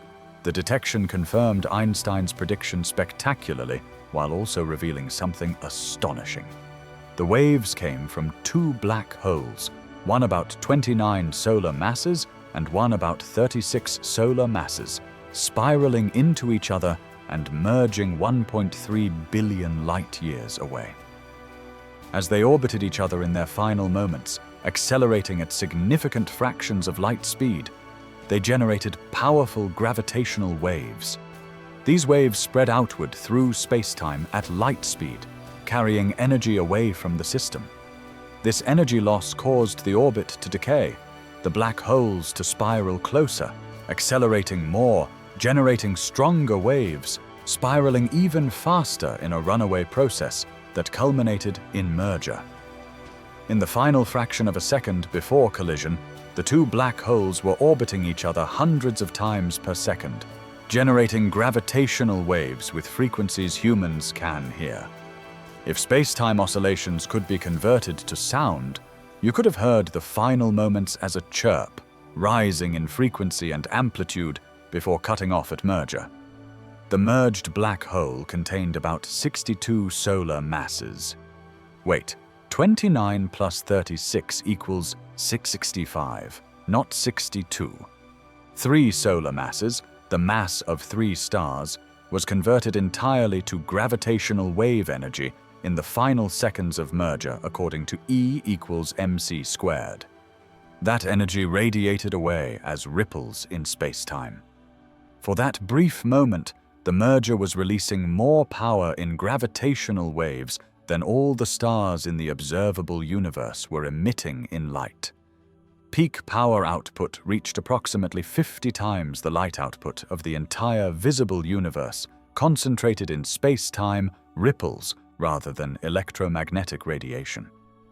This incredible energy release in gravitational waves is why, despite happening more than 1 billion light-years away, LIGO could detect it. But detecting it required extraordinary precision. When gravitational waves pass through space, they stretch it in one direction while squeezing it perpendicular, alternately, as the wave oscillates. The LIGO detection measured space-time being stretched and squeezed by about 1/10,000th the diameter of a proton, approximately 10 to the minus 18 meters. To achieve this precision, LIGO uses 2 L-shaped facilities, one in Louisiana and one in Washington state, separated by 3,000 kilometers. Each facility has 2 arms 4 kilometers long extending at right angles. Laser beams bounce back and forth along these arms. And when the beam lengths are precisely equal, the recombined beams interfere destructively, cancelling out. When a gravitational wave passes through, it stretches space in one direction while squeezing it perpendicular, changing the two arm lengths by slightly different amounts. This creates a slight mismatch when the beams recombine, and this mismatch gets detected as signal. The fact that both LIGO facilities, separated by 3,000 kilometers, detected the same signal within 7 milliseconds confirmed the detection was real rather than local noise. The time delay between detections also provided directional information, telling astronomers roughly what region of sky the waves came from. Since that first detection, LIGO and its European counterpart Virgo have detected dozens of gravitational wave events, mostly black hole mergers, but also some neutron star mergers. Each detection reveals information about masses, spins, distances, and the nature of compact objects we could never obtain through electromagnetic observations. The most exciting detection came in August 2017, when LIGO and Virgo detected gravitational waves from two neutron stars merging. Within 2 seconds, satellites detected a gamma-ray burst from the same region of sky. Over the following hours and days, telescopes across the electromagnetic spectrum, from radio to optical to X-ray, observed the same event, now called a kilonova.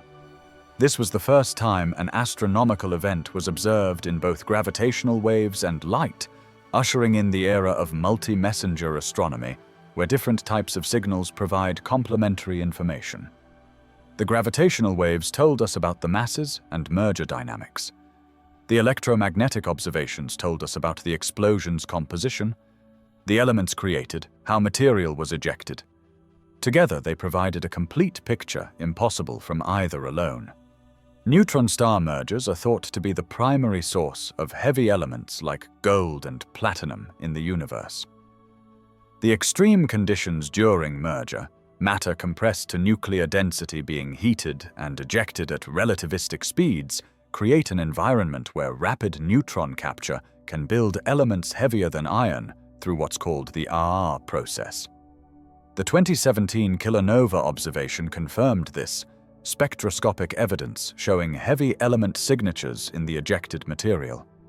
Astronomers estimate that single merger produced gold and platinum with combined mass equivalent to several Earth masses, all created in seconds and scattered into space where it would eventually be incorporated into future stellar systems. Gravitational waves also test general relativity in strong field regimes where spacetime curvature is extreme. Einstein's equations predict not just that waves exist, but their exact form, how they propagate, how they're generated by merging compact objects. Computer simulations of black hole mergers using general relativity predict specific waveforms, the pattern of stretching and squeezing as function of time, that depend on the masses and spins of merging objects. Every detection has matched these predictions precisely, confirming general relativity works even in the most extreme gravitational environments we can observe. Any deviation would have been visible in the waveform details, potentially pointing toward modifications of general relativity or new physics.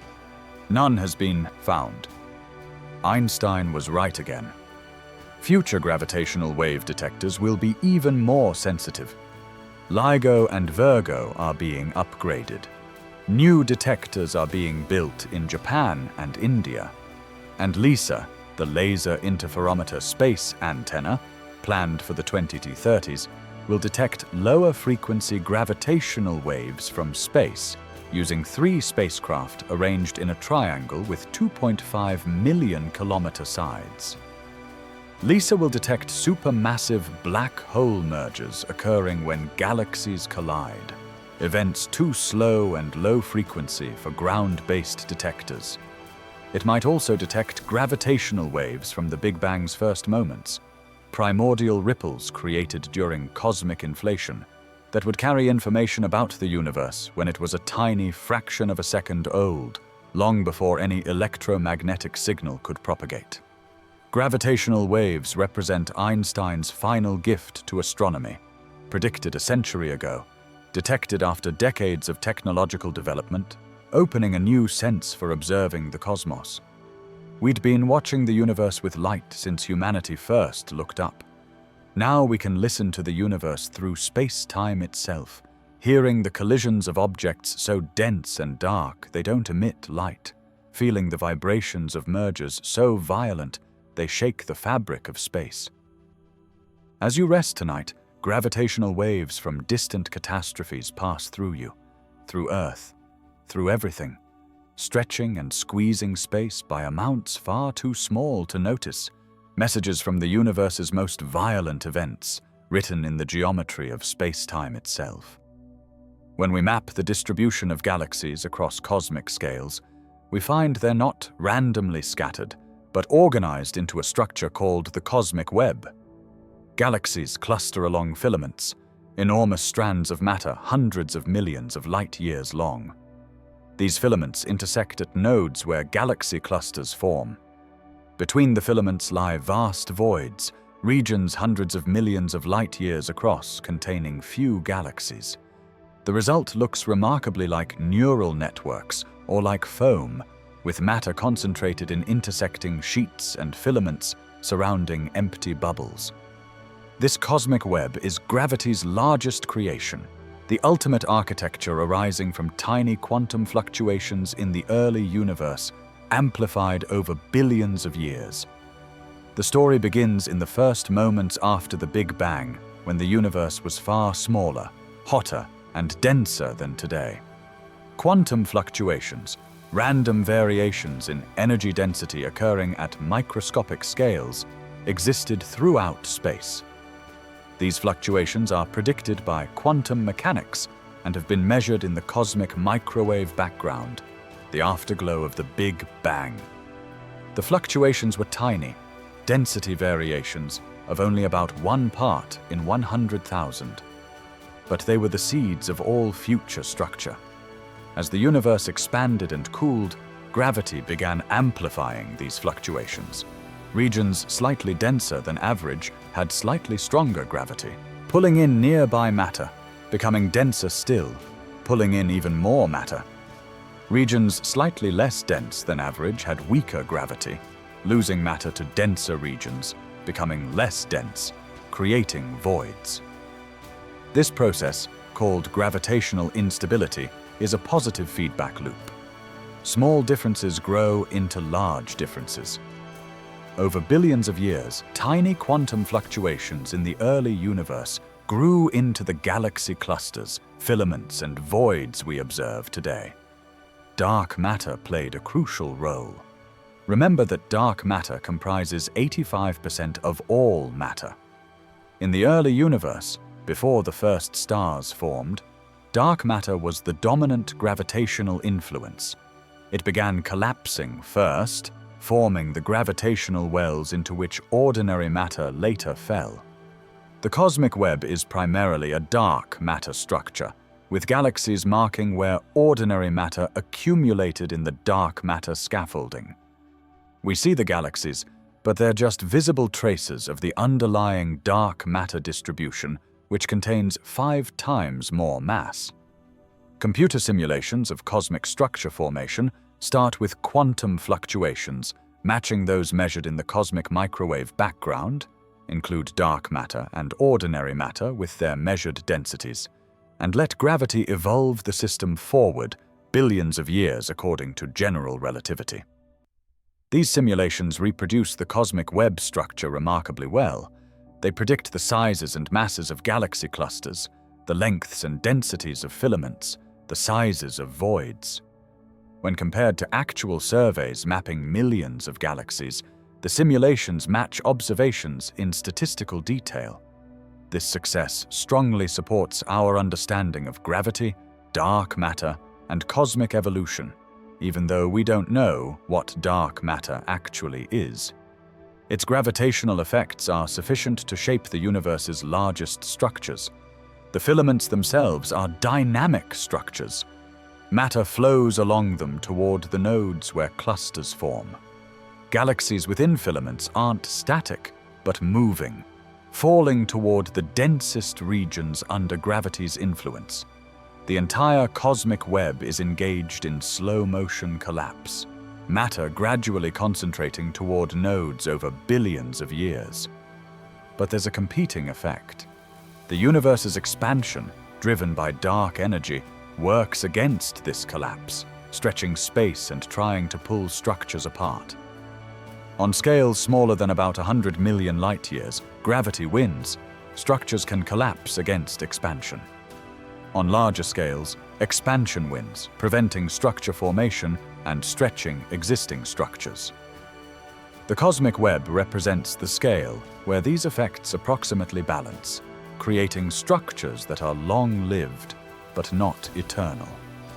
Voids, the empty regions between filaments, aren't completely empty. They contain some galaxies, typically small and isolated, that didn't participate in the general collapse toward filaments and nodes. Matter is leaving voids, draining away toward filaments under gravity's pull. Over cosmic time, voids grow larger and emptier as expansion carries their boundaries apart and gravity pulls remaining matter out. The largest voids are hundreds of millions of light-years across, among the largest identifiable structures in the universe. The cosmic web spans the observable universe. Every direction we look, we find this same pattern of filaments and voids. The structure appears roughly homogeneous on the largest scales, meaning the statistical properties are similar everywhere. This supports the cosmological principle, the assumption that the universe looks roughly the same in all directions and from all locations on sufficiently large scales.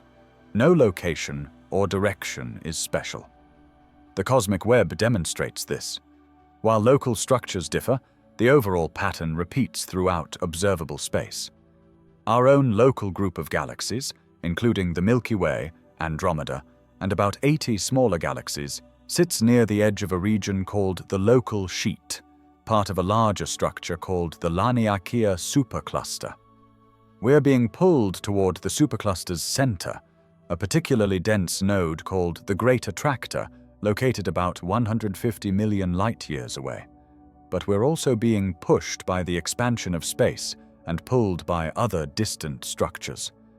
The result is complex motion, our local group drifting at hundreds of kilometers per second through space, carried by currents in the cosmic web too large and slow to observe directly, except through careful measurement of distant galaxy motions. The cosmic web required billions of years to form, gravity-patient and persistent, amplifying tiny initial differences into grand architecture. The filaments we observe today began as quantum fluctuations when the universe was incomprehensibly small, evolved through dark ages before the first stars, gradually coalesced into the structures we now map with galaxy surveys. And the process isn't finished. Structure continues forming, clusters continue growing, filaments continue draining voids. The cosmic web remains dynamic, evolving under gravity's influence, though expansion gradually slows this evolution. In the far future, as dark energy's influence becomes even more dominant, structure formation will cease. The web will stop evolving, frozen by expansion that eventually pulls everything apart. But for now, billions of years into cosmic history and billions more before structure formation ends, we exist within gravity's grandest creation, the cosmic web spanning observable space. The universe is expanding, space itself stretching, carrying galaxies apart. This expansion isn't a motion of galaxies through space, but rather space itself growing, creating more distance between objects. Gravity opposes this expansion, trying to slow it, eventually hoping to halt and reverse it, pulling everything back together. For most of cosmic history, gravity was winning this battle, slowing expansion's rate even though it couldn't stop it completely. Then, about 5 billion years ago, something changed. The expansion began accelerating. Some mysterious dark energy, A property of space itself, or a new field filling space, began pushing against gravity, and dark energy was stronger. Today, expansion accelerates. Galaxies recede faster and faster, gravity losing its billion-year contest against something we don't understand. The story begins in 1929 when Edwin Hubble measured the distances and velocities of galaxies and found a pattern. The farther away a galaxy was, the faster it was receding. This relationship, velocity proportional to distance, became known as Hubble's law. It can only be explained if space itself expands. Imagine dots on a balloon's surface. As you inflate the balloon, every dot moves away from every other dot, and dots farther apart move away faster because there's more space between them expanding. Hubble's observation showed our universe behaves similarly. Every galaxy sees every other galaxy receding with velocity proportional to distance. If space is expanding now, it must have been more compressed in the past. Wind the clock backward, and the universe gets smaller, denser, hotter. Go back far enough, and everything was compressed into an incredibly hot, dense state. This is the Big Bang, not an explosion in space, but the expansion of space itself, starting from a hot, dense beginning approximately 13.8 billion years ago. The evidence for the Big Bang is overwhelming. The expansion itself, the cosmic microwave background radiation, filling space uniformly with precise temperature and spectrum-matching predictions, the abundances of light elements created when the universe was hot enough for nuclear fusion, the evolution of galaxies and cosmic structure consistent with starting from a nearly uniform early state.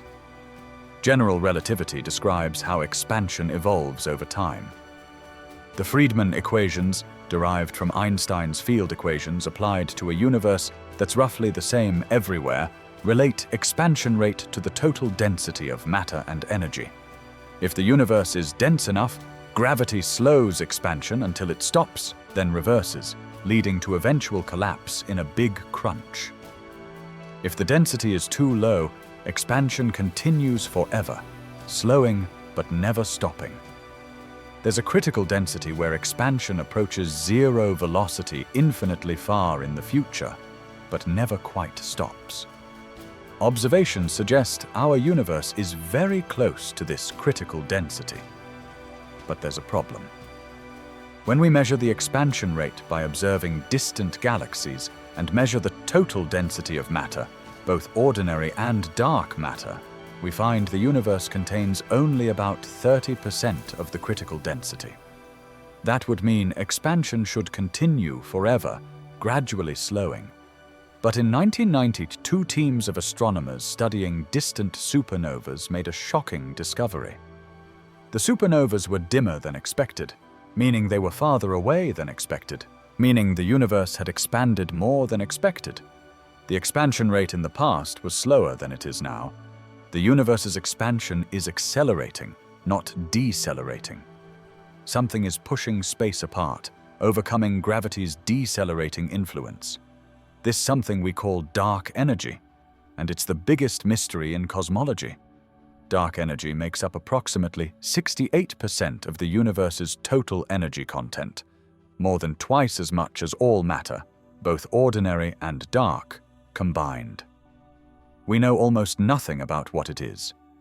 The simplest explanation is that dark energy is a property of space itself, a cosmological constant that Einstein actually proposed in 1917 for different reasons and later rejected. If empty space has inherent energy density, that energy would have repulsive gravitational effect, pushing space apart. As the universe expands, creating more space, there's more dark energy, strengthening the push, causing accelerating expansion. But there are problems with this explanation.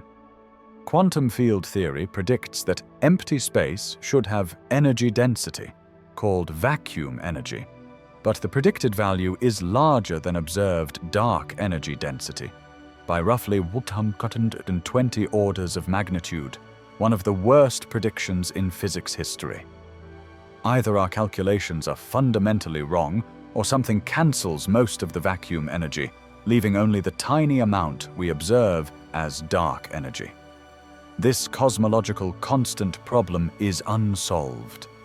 Alternatively, dark energy might not be constant, but a dynamic field called quintessence that evolves over time, though we have no evidence for this and no compelling theory describing what such a field might be. The acceleration has profound implications for the universe's future. Because expansion accelerates, it will continue accelerating forever, barring something unexpected.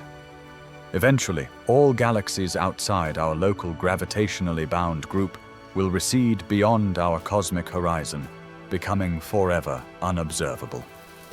The observable universe will shrink from its current diameter of about 93 billion light-years to essentially just our local group. This will take trillions of years, far longer than the universe's current age of 13.8 billion years, but it will happen inevitably if acceleration continues.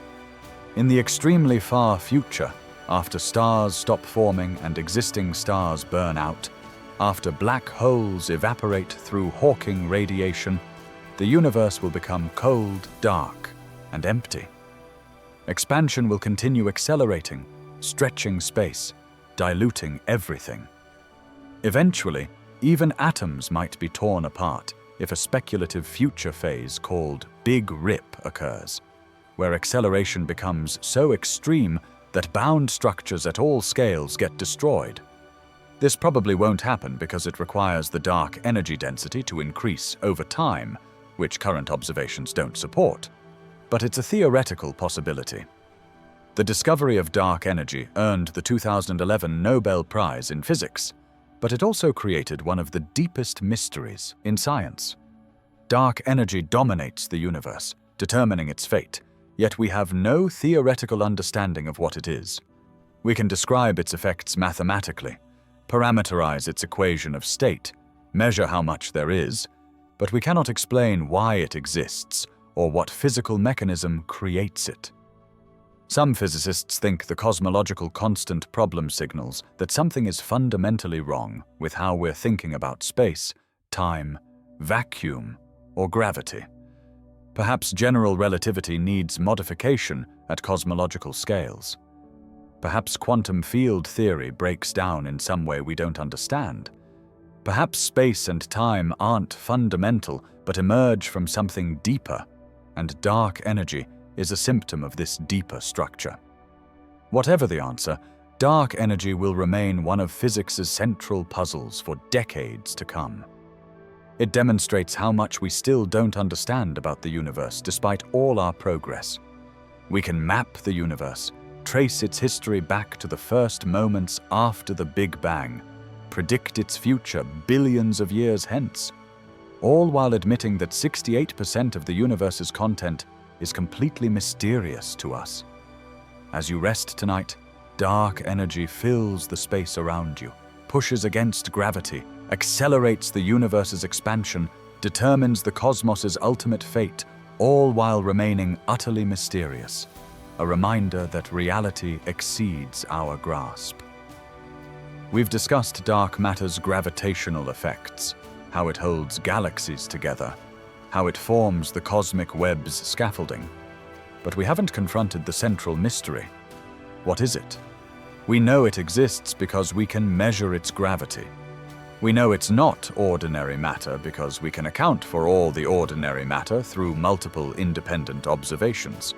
We know it barely interacts with light or ordinary matter except gravitationally. But we don't know what particles it's made of, why it has the properties it does, or why the universe contains exactly the amount it does, about 5 times more dark matter than ordinary matter by mass. This ignorance is embarrassing. Dark matter comprises 27% of the universe's total energy content, and we have no confirmed direct detection of it. The problem began with galaxy rotation curves in the 1970s. Vera Rubin and others measured how fast stars orbit galactic centers at various distances. The results were clear and shocking. Stars far from galactic centers move too fast. According to Newton's laws, and also general relativity in weak fields, orbital velocity should decrease with distance from the center, just as outer planets orbit more slowly than inner planets. But galactic rotation curves are flat. Stars orbit at roughly constant speed regardless of distance from the center. This is only possible if galaxies contain far more mass than their visible stars and gas, and this additional mass must be distributed in a spherical halo, extending well beyond the visible edge of the galaxy. Similar evidence comes from galaxy clusters. The galaxies within clusters move too fast to be held by the visible matter's gravity.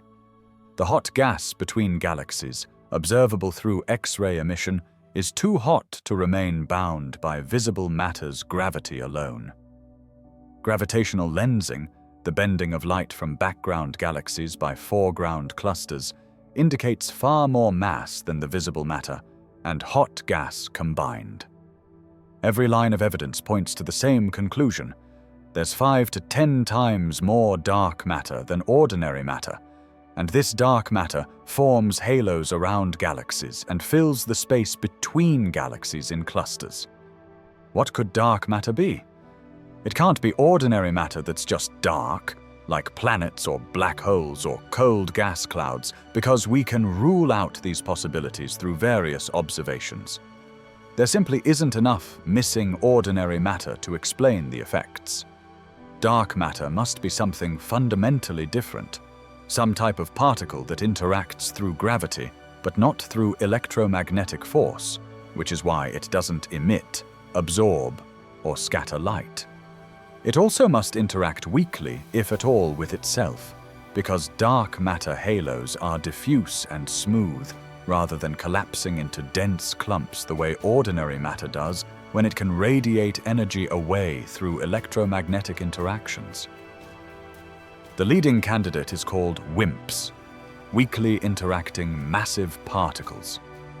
These would be particles more massive than protons, perhaps 100 times or 1,000 times heavier, that interact through gravity and the weak nuclear force, but not through electromagnetism or the strong force.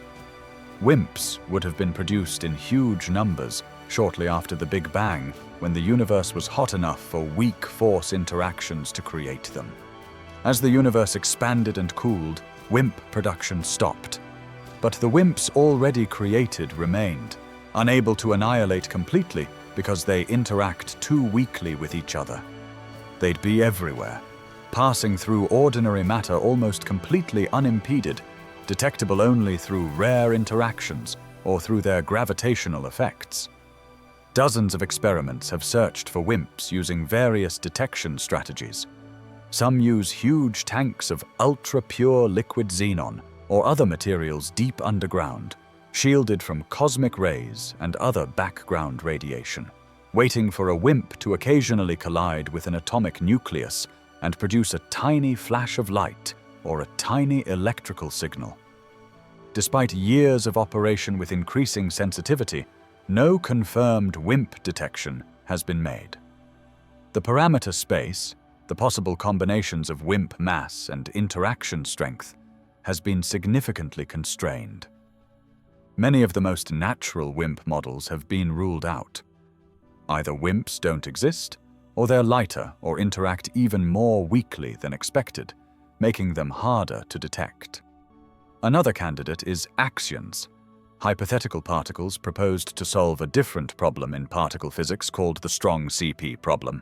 Axions would be extremely light, perhaps a billionth the mass of an electron, or even less. But they could have been produced in such enormous numbers in the early universe that their total mass could account for dark matter.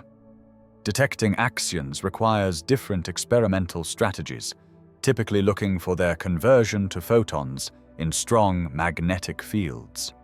Several experiments are searching, but again, no confirmed detection yet.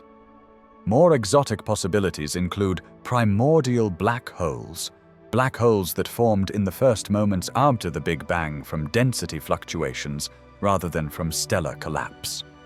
If they have specific mass ranges, perhaps tens of solar masses or much less than a solar mass, they might avoid conflicting with various observations that rule out primordial black holes in other mass ranges. Or dark matter might consist of sterile neutrinos, hypothetical particles similar to the known neutrinos but interacting even more weakly. Or it might be something entirely unanticipated, a particle type not predicted by current theories. The mystery deepens when we ask why the universe contains the specific amount of dark matter it does. Why is there 5 times more dark matter than ordinary matter by mass? This ratio determines cosmic structure formation, galaxy properties, everything we observe. If there were much more dark matter, galaxies would have formed earlier and be denser. If there were much less, structure formation would have been delayed, and galaxies might not have formed at all, at least not as we observe them. The ratio seems fine-tuned for producing a universe rich in structure, but we don't understand why the universe chose this particular value. Some alternative theories propose modifying gravity instead of invoking dark matter. Modified Newtonian dynamics, MOND, and various relativistic extensions suggest that gravity behaves differently than Einstein predicted on galactic scales, becoming stronger at very low accelerations in a way that mimics dark matter's effects. These theories can explain galactic rotation curves reasonably well, but they struggle with galaxy cluster observations and gravitational lensing, and they have difficulty explaining the bullet cluster, where visible matter and gravitational mass are spatially separated. Most physicists think dark matter is real, and these modified gravity theories are incorrect. But the absence of direct dark matter detection keeps alternatives alive. The dark matter problem is one of the most important unsolved questions in physics. Whatever dark matter turns out to be, discovering it will revolutionize our understanding of particle physics and cosmology. It might point toward new forces, new symmetries, new principles we haven't imagined. Or it might be disappointingly mundane, a particle type that was theoretically possible, but happened not to be anticipated. Either way, finding dark matter would complete a puzzle that's been frustrating astronomers and physicists for 50 years, explaining 27% of the universe we've been mapping gravitationally, but cannot otherwise touch. If dark matter is mysterious, dark energy is even more baffling. At least with dark matter, we have a conceptual framework. It's some kind of particle that interacts gravitationally, but not electromagnetically. We don't know what particle, but we know it's a particle with mass distributed through space in halos around galaxies.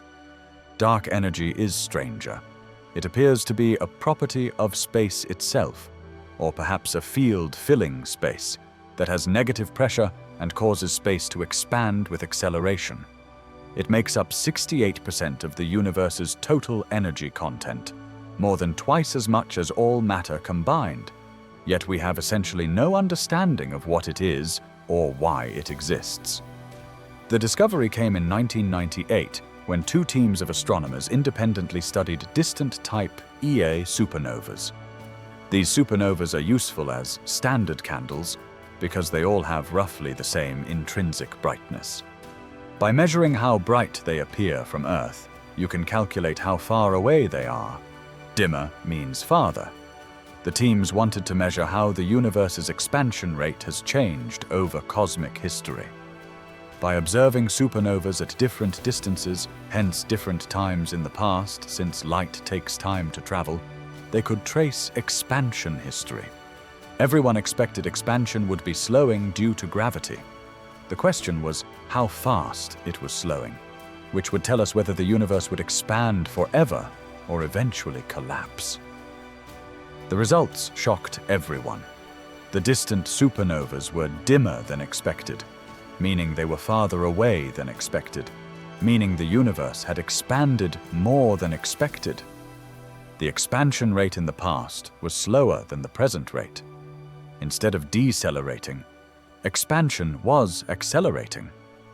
This made no sense in the context of known physics. Gravity pulls things together. It should slow expansion, not speed it up. The only way to explain accelerating expansion was to invoke something with repulsive gravitational effect, something that pushes space apart rather than pulling it together. The simplest explanation is a cosmological constant, a constant energy density filling space uniformly. Einstein had actually introduced such a constant into his field equations in 1917, trying to make the equations predict a static universe, which he believed the universe was at the time. The constant represented a repulsive force that could balance gravity's attractive pull, keeping the universe static. When Hubble discovered expansion in 1929, Einstein abandoned the cosmological constant, reportedly calling it his greatest blunder, because if he'd had confidence in his original equations without the constant, he could have predicted cosmic expansion before it was observed. But now the cosmological constant was back, needed to explain accelerating expansion. If space has inherent energy density, that energy has gravitational effects. Surprisingly, in general relativity, positive energy density can have repulsive gravitational effect if it has negative pressure. The cosmological constant has precisely the equation of state that produces this repulsion. It's not intuitive. Negative pressure means something like tension rather than compression. But the mathematics is clear. Space with constant energy density and negative pressure causes accelerating expansion exactly as observed. The problem is explaining why space has the specific energy density it does. Quantum field theory predicts that empty space, the vacuum, should have energy density arising from quantum fluctuations, virtual particles briefly popping into and out of existence. This vacuum energy should act just like a cosmological constant. But when physicists calculate how much vacuum energy there should be, they get a value approximately 10 to the 120th power larger than the observed dark energy density. This is perhaps the worst prediction in the history of physics, 120 orders of magnitude wrong. Something is catastrophically wrong with this calculation or our understanding of vacuum energy, but we don't know what. One possibility is that the cosmological constant is zero or nearly zero for some unknown reason, and dark energy is actually something else, a dynamic field called quintessence that changes over time and varies from place to place. Various quintessence models have been proposed, but they require fine-tuning their own parameters to match observations, and we have no evidence that dark energy varies at all. Observations so far are consistent with constant dark energy density everywhere and at all times. Another possibility invokes the anthropic principle. Perhaps the cosmological constant can take different values in different regions of a much larger multiverse, and we necessarily find ourselves in a region where the value allows structure formation and life to arise. If the cosmological constant were much larger, expansion would accelerate so fast that galaxies couldn't form. If it were much smaller or negative, well, it is small, so this argument doesn't explain the specific value. Anthropic reasoning is controversial because it seems to give up on finding a deeper explanation, accepting that some constants might be random, and our universe just happens to have values compatible with our existence. The consequences of accelerating expansion are profound. Because expansion accelerates, it will continue accelerating forever, barring something unexpected. Eventually, all galaxies outside our local gravitationally bound group will recede beyond our cosmic horizon, becoming forever unobservable. The observable universe will shrink from its current diameter of about 93 billion light-years to essentially just our local group. This will take trillions of years, far longer than the universe's current age, but it will happen inevitably if acceleration continues. In the extremely far future, after stars stop forming and existing stars burn out, after black holes evaporate through Hawking radiation, the universe will become cold, dark, and empty. Expansion will continue accelerating, stretching space, diluting everything.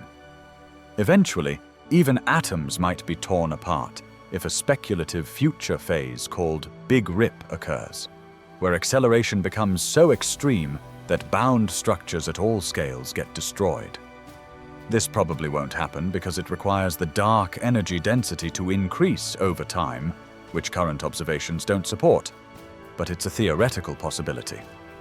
The discovery of dark energy earned the 2011 Nobel Prize in Physics, but it also created one of the deepest mysteries in science. Dark energy dominates the universe, determining its fate, yet we have no theoretical understanding of what it is. We can describe its effects mathematically, parameterize its equation of state, measure how much there is, but we cannot explain why it exists or what physical mechanism creates it. Some physicists think the cosmological constant problem signals that something is fundamentally wrong with how we're thinking about space, time, vacuum, or gravity. Perhaps general relativity needs modification at cosmological scales. Perhaps quantum field theory breaks down in some way we don't understand. Perhaps space and time aren't fundamental, but emerge from something deeper, and dark energy is a symptom of this deeper structure.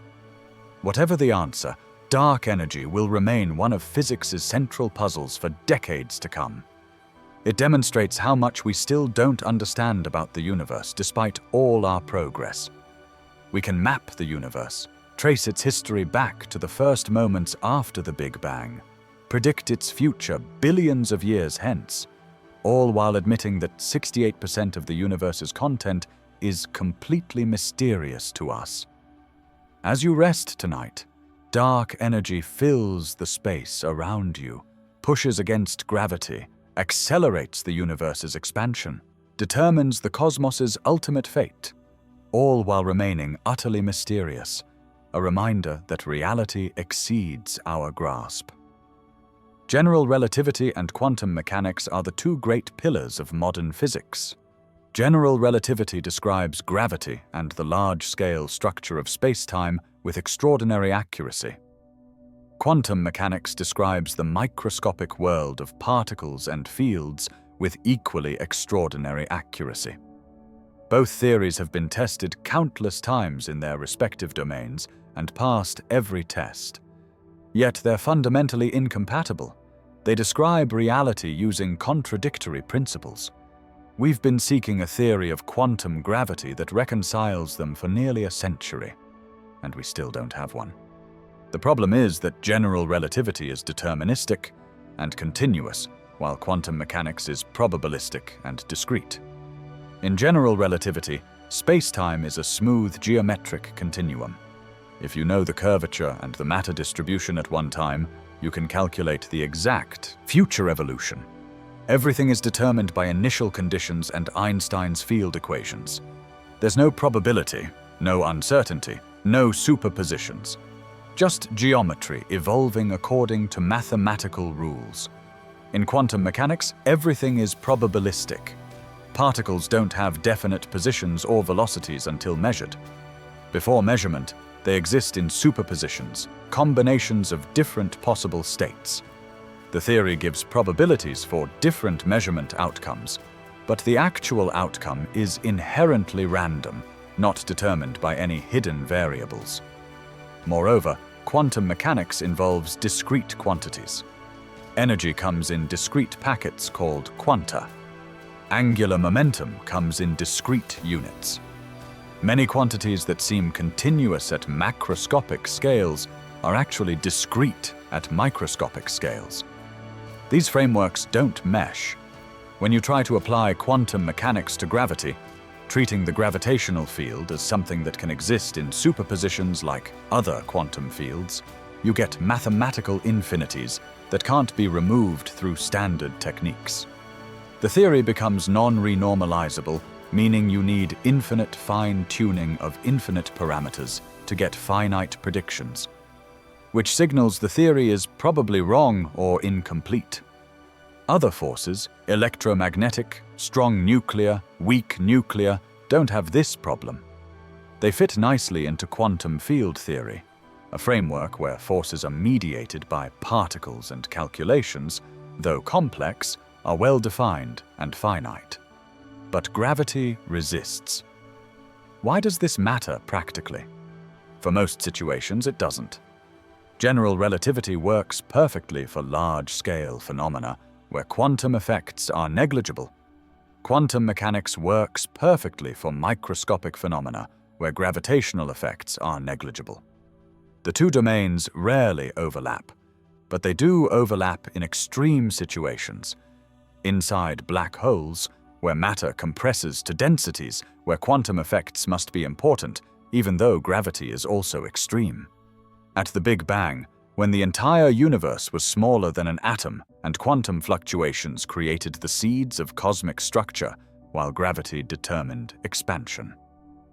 Anywhere spacetime curvature becomes significant at microscopic scales. In these situations, we need quantum gravity, and we don't have it. String theory is the most developed attempt at quantum gravity. Instead of treating particles as points, string theory proposes they're tiny vibrating strings. Different vibration patterns correspond to different particle types. Electrons, photons, quarks, all are different vibrations of the same fundamental strings. Crucially, string theory naturally includes gravity. One vibration pattern corresponds to the graviton, the hypothetical particle that mediates gravitational force in quantum theory. In string theory, gravity emerges automatically rather than being added awkwardly to the theory. But string theory has problems. It requires extra dimensions of space beyond the 3 we experience, typically 6 or 7 extra dimensions. These extra dimensions must be curled up so small we don't notice them, compactified on the Planck scale, about 10 to the minus 35 meters. The specific shape of these compactified dimensions determines many observable properties like particle masses and force strengths. But there are an enormous number of possible compactification shapes, perhaps 10 to the 500th power different possibilities, leading to different physics in each. This landscape of possibilities means string theory doesn't make unique predictions. It seems consistent with almost anything, which reduces its predictive power. Moreover, string theory hasn't made any testable predictions we could verify with current or near-future experiments. The characteristic energy scale of string theory is the Planck energy, about 10 to the 19th GeV, roughly 16 orders of magnitude higher than what the Large Hadron Collider can reach. Testing string theory directly is probably impossible with any conceivable particle accelerator. There might be indirect signatures, but none has been found. After 50 years of development, string theory remains mathematically beautiful, but experimentally untested. Loop quantum gravity takes a different approach. Instead of trying to quantize matter and energy while treating spacetime as a background stage, loop quantum gravity quantizes spacetime itself. Space becomes a network of discrete loops at the Planck scale. Areas and volumes come in discrete units, quanta of geometry. Spacetime isn't a smooth continuum but a quantum foam, a fluctuating discrete structure at the smallest scales. This discreteness avoids infinities because nothing can be probed to infinite resolution. The Planck scale provides a natural cutoff. Loop quantum gravity has had some successes. It predicts that black hole singularities, where general relativity predicts infinite curvature, are replaced by regions of very large but finite curvature. The black hole's interior might connect to a new region of spacetime, possibly even creating a new baby universe. The theory also suggests the Big Bang singularity is replaced by a big bounce, where a previous universe collapsed and then rebounded into expansion, avoiding the need for time to begin. But loop quantum gravity also struggles with making predictions. It's technically complex, calculations are difficult, and recovering standard general relativity and quantum mechanics in their respective appropriate limits hasn't been fully achieved. Like string theory, loop quantum gravity lacks experimental confirmation. Other approaches exist. Causal set theory treats spacetime as a discrete collection of points with causal relationships. Asymptotically safe gravity tries to make quantum gravity work without assuming spacetime is discrete or invoking extra dimensions. Emergent gravity proposals suggest spacetime and gravity aren't fundamental, but arise from something deeper, perhaps from entanglement in quantum information. Each approach has insights and challenges, but none has produced a complete, testable theory. The absence of quantum gravity limits our understanding fundamentally. We cannot describe the first 10 to the minus 43 seconds after the Big Bang, the Planck time before which quantum gravity dominates. We cannot say what happens at black hole centers. We cannot explain where space-time comes from or whether it's fundamental.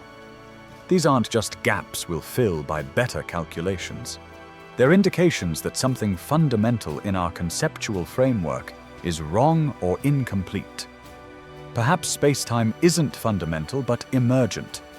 Perhaps the smooth geometry of general relativity and the probabilistic evolution of quantum mechanics are both approximations to something deeper. Perhaps information and entanglement are more fundamental than spacetime and matter. Or perhaps we're missing some entirely different principle that would make everything fit together naturally. As you drift tonight, consider that the deepest understanding we have of reality, the mathematical frameworks that describe the universe with unprecedented precision, nevertheless fail at the extremes, pointing toward something beyond our current grasp. We've journeyed tonight through gravity's landscape, from Newton's mathematics to Einstein's geometry, from planetary orbits to black hole horizons, from the cosmic web's filaments to dark energy's mysterious push. We've traced how gravity shapes everything from falling leaves to galaxy collisions. We've confronted the mysteries, dark matter, whose only calling card is gravitational, dark energy whose repulsive effect determines the universe's fate, quantum gravity's absent framework that would unite our deepest theories. Now, as your consciousness softens toward sleep, let's gather the threads and consider what it means to live inside these mysteries. The information paradox in black holes deserves final reflection. Stephen Hawking calculated that black holes evaporate through quantum effects, eventually disappearing completely and taking with them any information about what fell in. But quantum mechanics demands that information cannot be destroyed. It can be scrambled, hidden, transformed, but not eliminated. The paradox pits general relativity against quantum mechanics in direct confrontation, both theories claiming sovereignty over the same domain, giving contradictory answers. Recent work suggests information might be preserved through subtle correlations in Hawking radiation or encoded holographically on the event horizon, but the mechanism remains unclear. The paradox likely signals that something fundamental in our understanding of black holes, information, or quantum mechanics needs revision. What happened before the Big Bang? The question seems natural, but might be meaningless. If time itself began with the Big Bang, if time is part of the universe rather than a container the universe sits in, then there was no before. Asking what came before time began is like asking what's north of the North Pole, a category error, applying temporal concepts where they don't apply. Yet this answer feels unsatisfying. The universe exists, and we want to know why. Some theories suggest our universe emerged from quantum fluctuations in a pre-existing space, or from the collapse of a previous universe that bounced rather than singularizing, or as a bubble in an eternal inflating multiverse. But these just push the question back.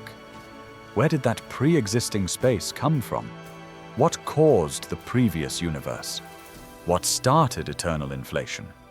Perhaps the universe is simply fundamental, requiring no external explanation, all explanations contained within it.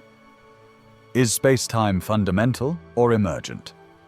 General relativity treats spacetime as the stage on which physics plays out.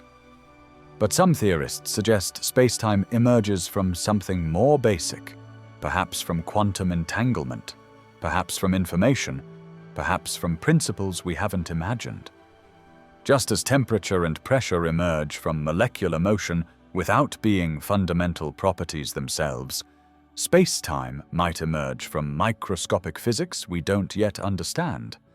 If true, this would profoundly change how we think about reality. Space-time wouldn't be the arena within which things exist and interact, but rather a macroscopic description that breaks down at microscopic scales, replaced by something entirely different. Could gravity be an illusion?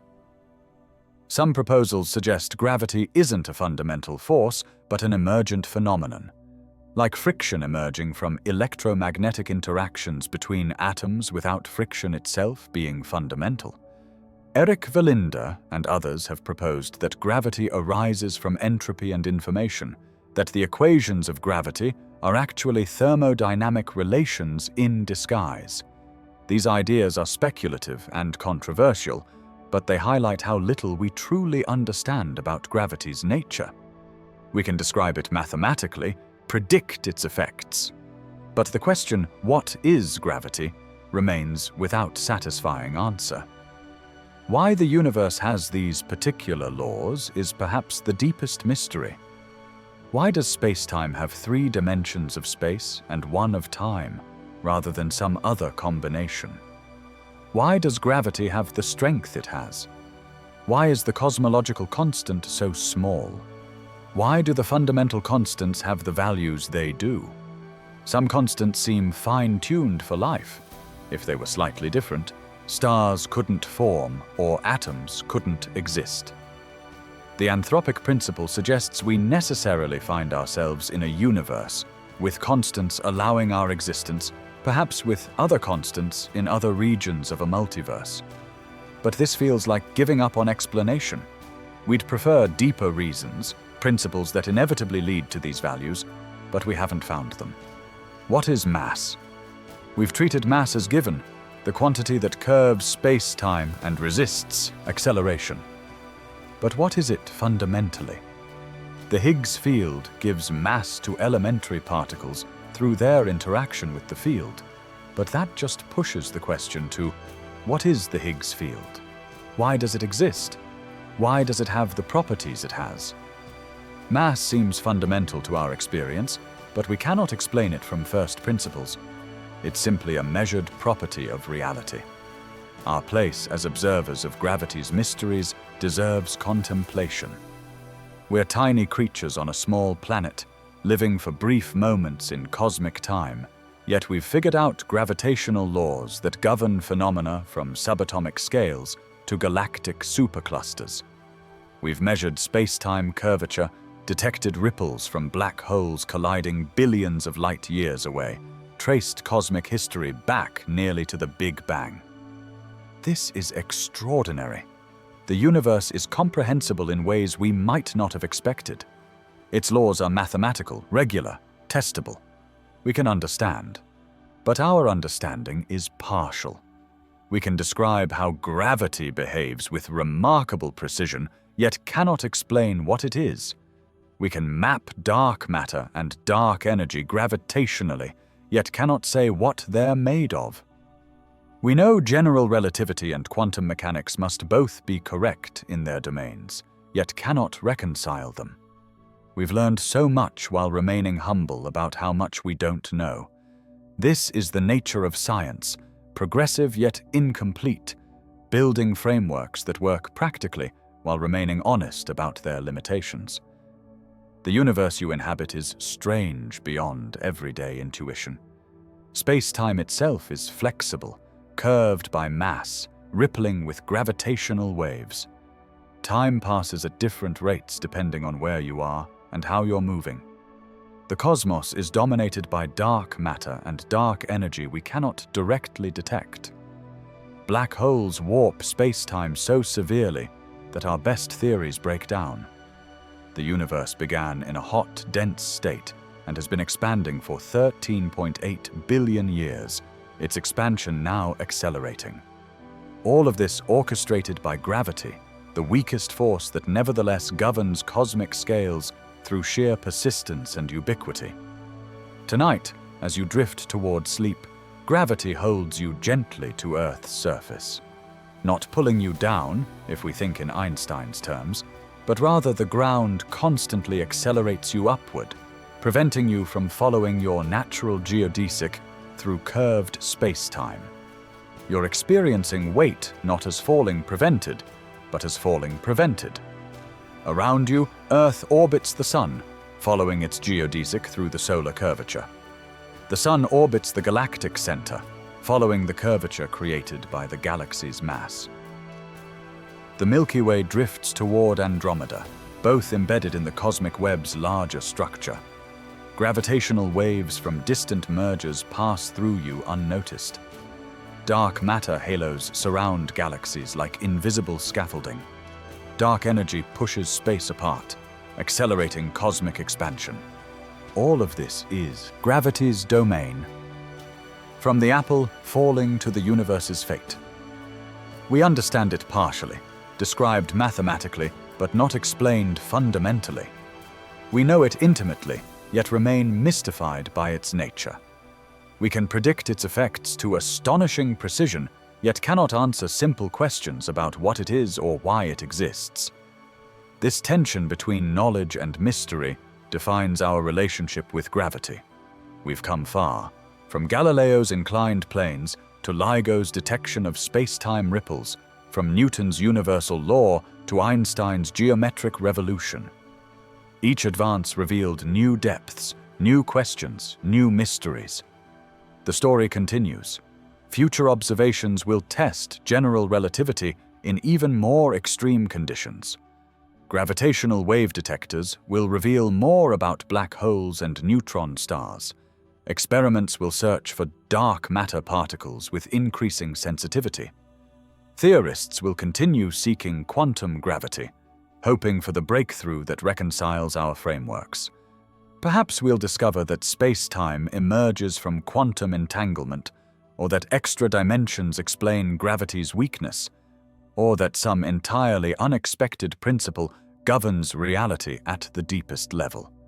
Or perhaps the mysteries will deepen, revealing that our questions themselves need revision, that we're asking the wrong things. Either way, the journey continues. Science isn't about reaching final answers, but about asking better questions, building deeper understanding, remaining honest about limitations while celebrating progress.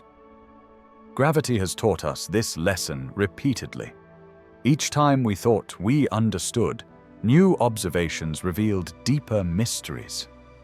Newton's laws worked until Mercury's orbit didn't quite fit. Einstein's geometry explained Mercury, but predicts its own breakdown inside black holes.